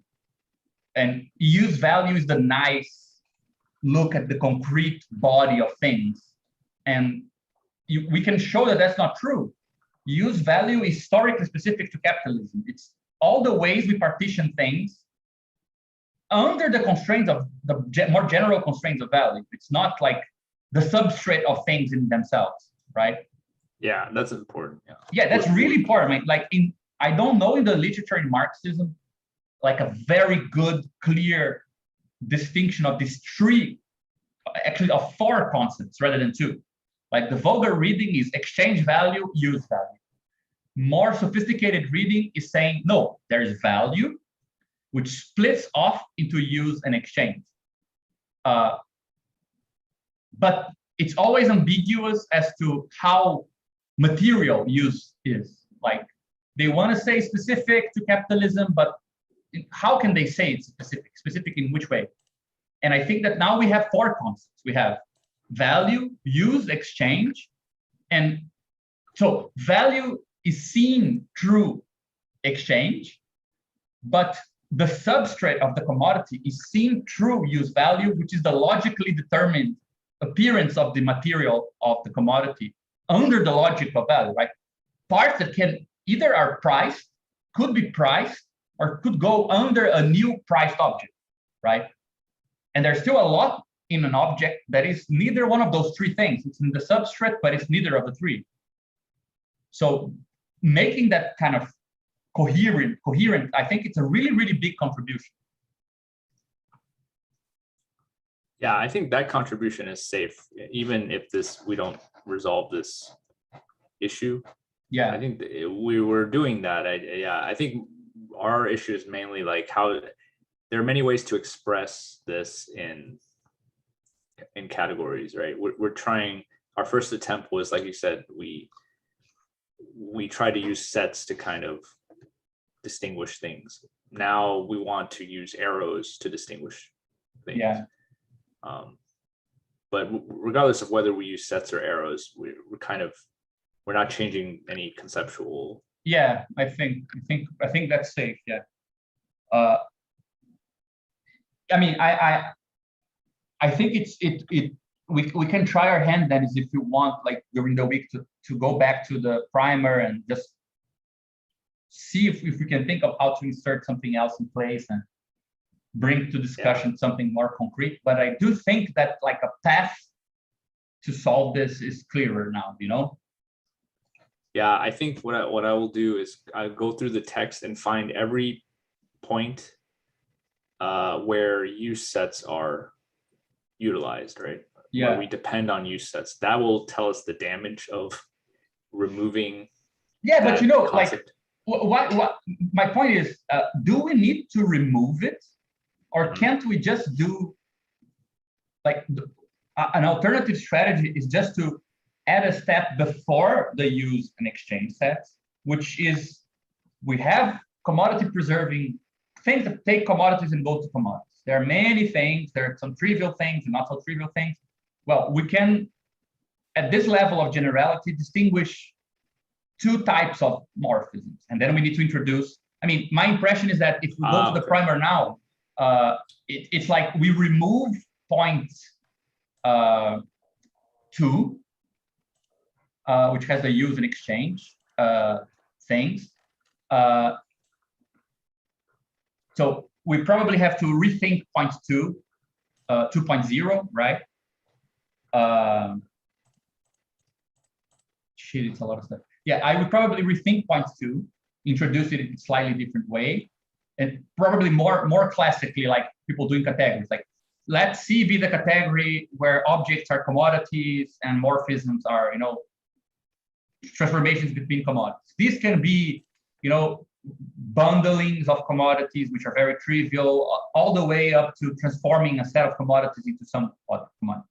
At this level of generality, all we can do is to show that there are two big classes of morphisms, defined by different ways that they allow composition, or how they deal like with products, or some operation we want to find. We're not very clear about it, right? So rather than 2.1.2 with the set CU, we would, at this level, we would already, like from 2 to 2.1, we would change it to reflect those restrictions on morphisms. And we would call those morphisms exchange relations, and we would call those other morphisms consumption relations or use relations, right? And then once we have those things, the next step is to reintroduce the set and say, there is a functor from the class of exchange morphisms to something in set, which is called the exchange set, which is indexing these morphisms to the commodities they're going to. So I can list the morphisms that take my commodity to true exchange morphisms to another commodity by the sets of those other commodities, right? A set that correlates to that commodity, something like this, right? And that would be like the constructive aspect, right? That would be the constructive, I will go from the morphism to the set. So exchange sets are also sets of arrows with some compositional constraint. And the use set is the set of all arrows that took this commodity to other commodities in terms of their parts, as we were talking about, or which is pretty similar to our definition already, but that's coming last, as a functor to set, right? Then if we can find a neat way to talk about how those two projections to set relate, fine. But if they don't, I mean, it just allows us to refer to the set definition because they are indexing the arrows. So it's just simpler, and then we can use the references later on to use sets and exchange sets, and that's fine. They're just indexing the arrows. Right. So it's not that, we need to change. Actually, really, I think the main thing is changing this one. Yeah. Which is saying any commodity preserving map needs to have some elements in the exactly in the exchange set and the use set, right? It's a very complicated line here, but it just means like there is something in the use set and there is something in the exchange set of the target. Of this arrow. I mean, you could still have a similar definition where rather than just like something in the exchange set and something in the use set, it's more like if you can produce, right, an arrow that has the correct properties of being either use or exchange or both. Yeah. Rather than like we already have this set and we pull something from it. Exactly. Yeah. Okay. Yeah, and I think that looking here, I think that this might make us ultimately push 2.3 back up. So it talks about commodity bundles, co-products, co-limits. That might come first. Right. So a general definition of commodity maps, or the category, like trivial operations of bundling, then the restrictions to exchange maps and use maps, then the mappings to set, So like I would say we probably need to change up to 2.4 because that's where I see after 2.4, I don't see any definitions on CU or CE. They're straight on C, like the resolutions and so on. Okay, and then what about 3 though? Because at 3 we talk about the this inverse arrows. Yeah. Are we keeping the inverse arrows? Well, I have the impression that the existence of inverse arrows is very, again, going from the intuitions we just developed, like if this exchange operations are kind of akin to the bundlings, like if a more vague definition is like I can bundle them and unpack them back, right? If that's our first approach to exchange, inverse is kind of implied. I can bundle them and unbundle them. I can it seems like isn't that a special, like the definition of the inverse is like a special case of that, right? Like if I have A and B, I can have both A and B on one side. I can have B on the side of A, or I can have them switch. Like, right? Let's say I have each one has a basket, and there are one commodity in each basket. Well, they can both be in one basket. They can remain in their baskets, or they can switch baskets. Switching baskets is a special case of the general, let's bundle them in every way, right? Yeah, I think I kind of see what you're saying, because we're saying that, yeah, nothing is irreversible when we say that. Yeah, I think that the bundling, yeah, exactly. Bundling is always reversible. I mean, there's a certain type of bundle which is reversible, and that's what we need to somehow define exchange in terms of that reversibility of bundling. Yeah, I think that ultimately this is the sort of insight we want to code into the primer. Like, there's something about exchange which is reversible, and there's something about use that is irreversible, right? I mean, would the reversibility not just be the existence of the inverse, no?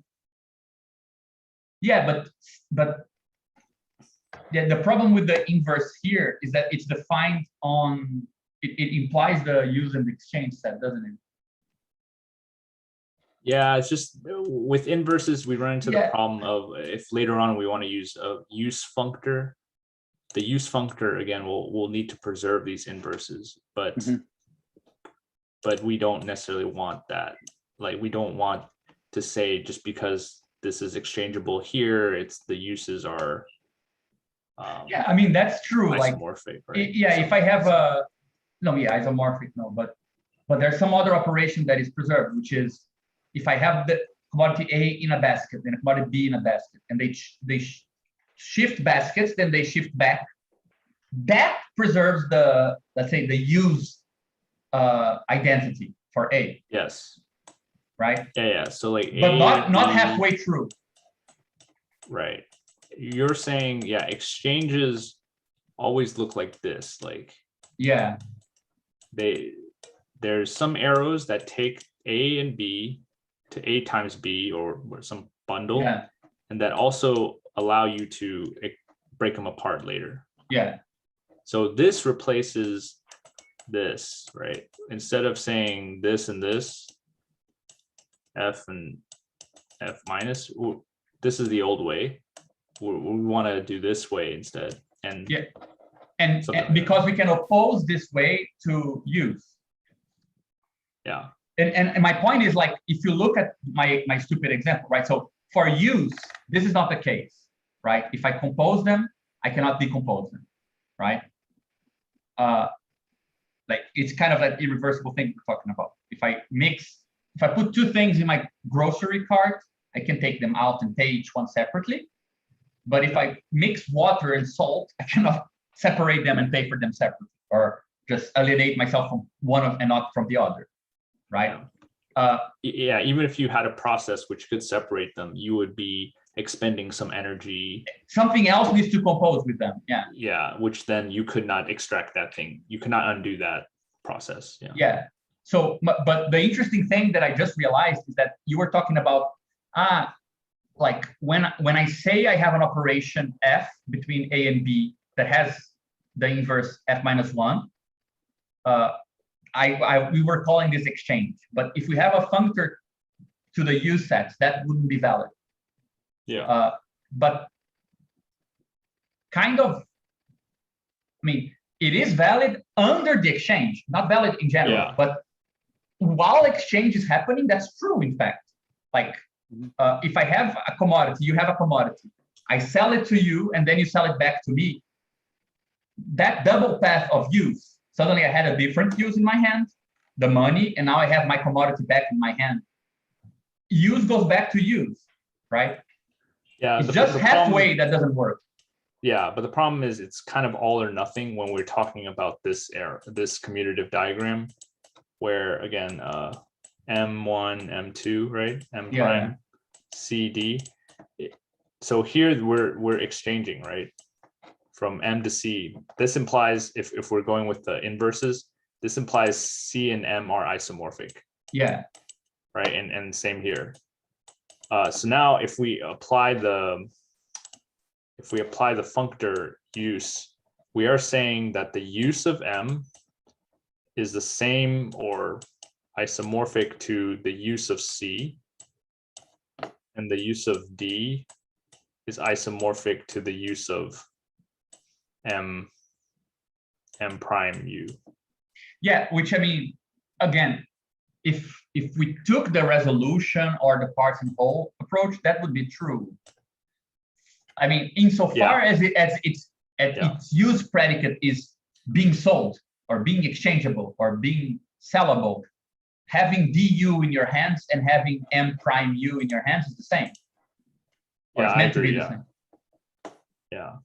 If there was another step that we added so that this becomes CP, then we're fine, because we're saying, okay, this move is not invertible. Like, there's no isomorphism between, which is actually an odd statement. I mean, it's not a trivial statement, right? That the C whole is not isomorphic to the C part. Yeah. Because if this is also isomorphic, we just move the problem again, because that means C, if M is isomorphic to CW and CW is isomorphic to CP, then that means CP must be isomorphic to M. So we have the same problem again. Yeah, but I think that once we remember that, I mean, again, the resolution thing, I think as it is, I'm not sure if it's perfect, but it's already kind of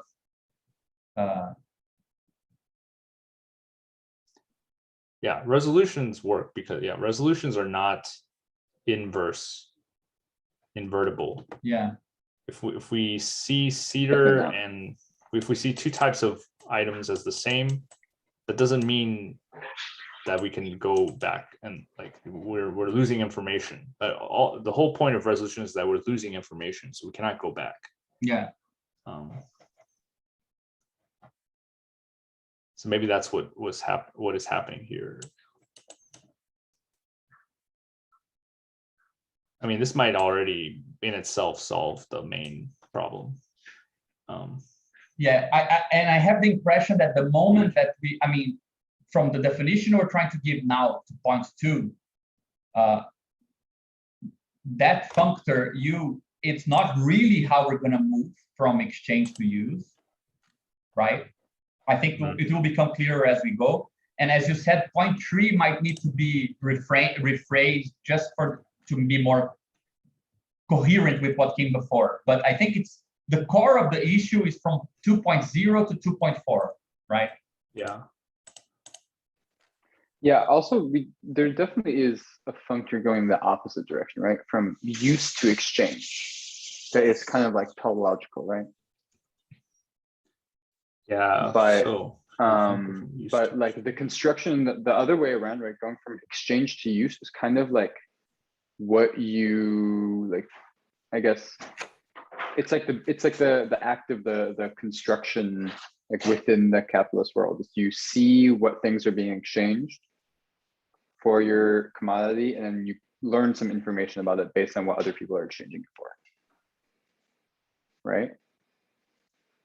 Or you try to get something from the use of it, from that information, from like the data within the world. Yeah, I mean, I think that the order of reasons is becoming clear to me now, because phenomenologically, what we're discussing today is how to capture the fact that, I mean, regardless of the arrows and how to find the right constraint to define use versus exchange, like it's not invertible, Marx's phrase, that in capitalism people produce to exchange, right? It's not true. I mean, everyone is producing to exchange, but not everyone is exchanging to produce.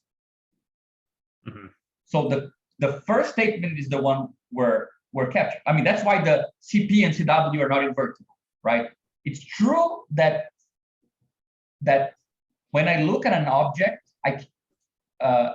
its material body, I can think about, well, if I have this commodity, it's like I have some amount of money. They are its use set and the use set of money under their resolution. It's a very capitalist one, right? Of producing to exchange. So exchange being, let's say, the predicate that I'm evaluating that use, that holds. To have some commodity under some conditions is to have some capital, what Marx called capital commodity, right? Money in the form of commodity, right? So in some sense, it makes sense. We want to push the idea that there is the, let's say, money resolution of commodities, not only the money resolution of money, right? That's what time is for labor. It's how we look at labor, thinking labor towards value, right? Labor so that value is preserved.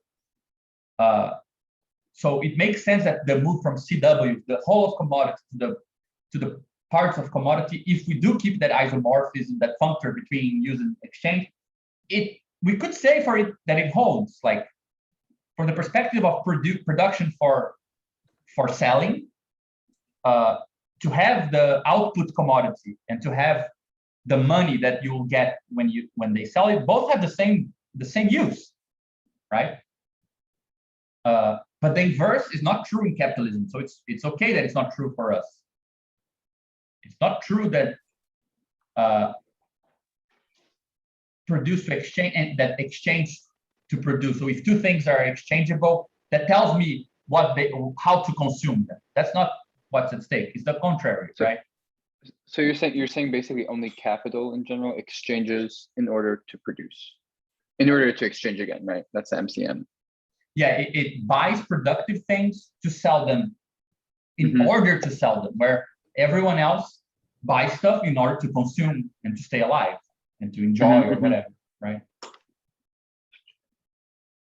But I think that I have the impression that once we start messing with section 2, I think we will find I'm more confident we'll find a good solution, and that it won't require to change everything after. Like it might even simplify something later on, you know?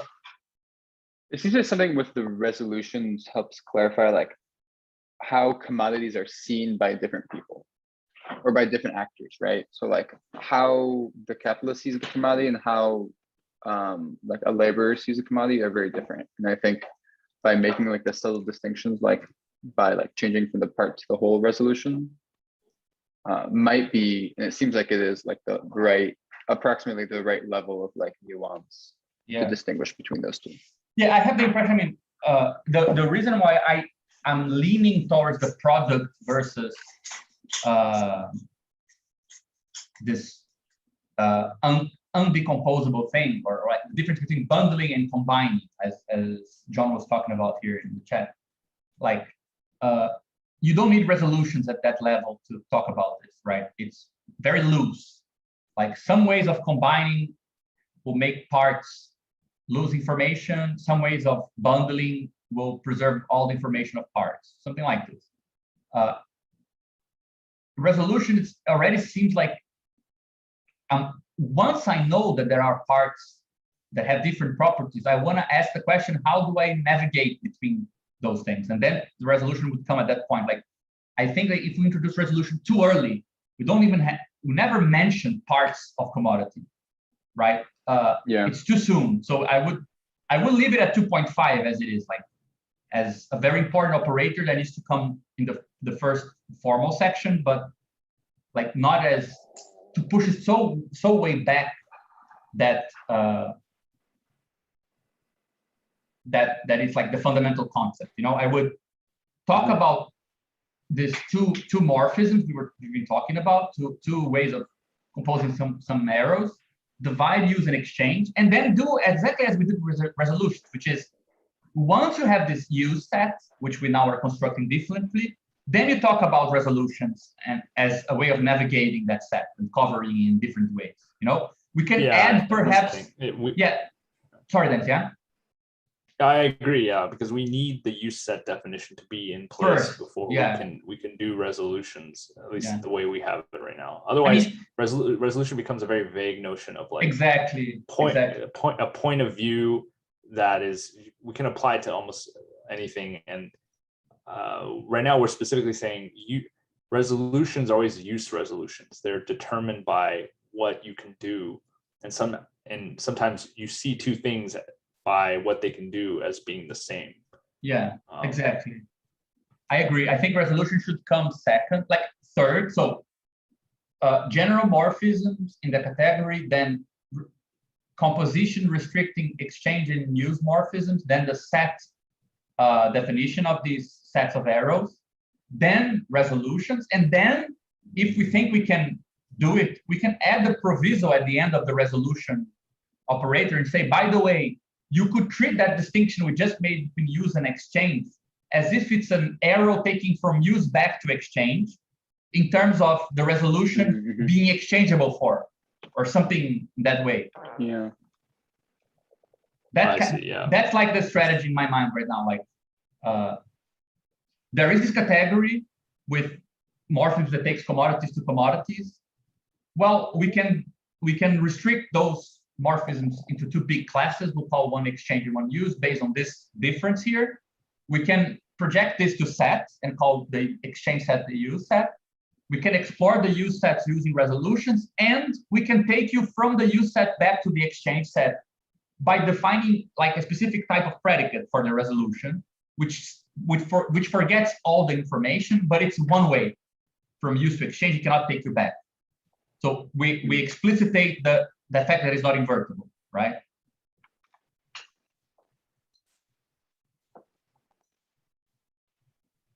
At that point, we would be ending 2.5 with that triangle we said.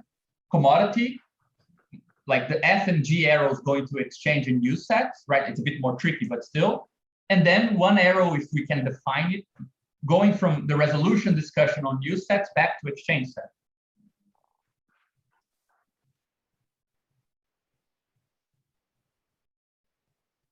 But not the other way. Not the other way. I mean, exchange back to use. Yeah, because given the two things are exchangeable, doesn't mean I can find a resolution more strict than the exchange itself, under which their uses are indiscernible, right? But the inverse is true. Given that that I have two commodities that are different and they have different use resolutions and so on, I can find a resolution under which those differences don't matter, and which is the purely quantitative comparison of their value. We have to go from the more information-rich space to the less information-rich. Exactly. Okay. And I think that solves your problem with the fact that when we go from CW to CP, you cannot go back. Once you went from one to the once you end exchange and you go into use, you cannot, like, that passage is not the same as the inverse passage, right? It doesn't guarantee that you'll get the same thing. Yeah, that one's weird because the whole is less rich than the parts, right? So like CW seems less rich, but we're going from CW to CP. Or like it's more like unpacking. You have this thing that's like seems very basic when you exchange, and then you unpack it during production, and now it has all this richness. Yeah. But maybe that's just like two aspects of the same. Because it only seems simple. You're unpacking it as one, right? It's only simple because when you exchange, you treat it as this simple. Yeah, exactly. But I think that once we start chewing on these ideas, I think they'll fall more into place. But I already think I think this makes more sense with the whole of the primer as well, you know? Yeah. Sorry, specifically with that in exchange, right? Like what Dennis was talking about earlier about when if two things are exchangeable, when then you can consider them isomorphic. That's basically just saying they like have the same value, right? Yeah. So that's like, it's forgetting all other differences and only remembering value, which is like, right? So it's like flattening everything else. So that's the way in which we're looking at it as one, right? Yeah, I think that we might find out that the arrow from use sets back to exchange sets, it has an added restriction. Like, it's not that once we're looking at the parts of commodities, well, let's just forget their differences, and that's giving us the fact that they're all interchangeable. Yeah, they could be interchangeable in the sense that in some proportion they are exchangeable, right? But that doesn't mean that they are equivalent, right?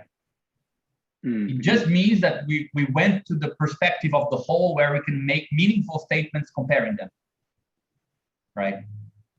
To one thing, which is money. But that doesn't mean that we made them all exchangeable, and it's trivial that everything can be exchanged for everything. In the sense that it has, I mean, I think the point is that this added arrow will not allow us to say everything has the same value. It will allow us to say everything is just value.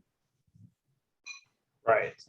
Right. The space of value is it's still differentiated. I mean, yeah, exactly. Yeah. the space of value is not just like everything's the same value. It does have its own measuring stick, and yeah, sure. Yeah, so we're like filtering it through that measuring stick. Okay, so great, I guys. go. Yeah, me too. Yeah, I feel like enlightening. we're doing better than Frege, so that's enough for me. Nice. Okay, talk to you soon. See you guys. Have a good week. Thanks. Talk to you See soon. you, John and John. Bye bye. Bye. Take care.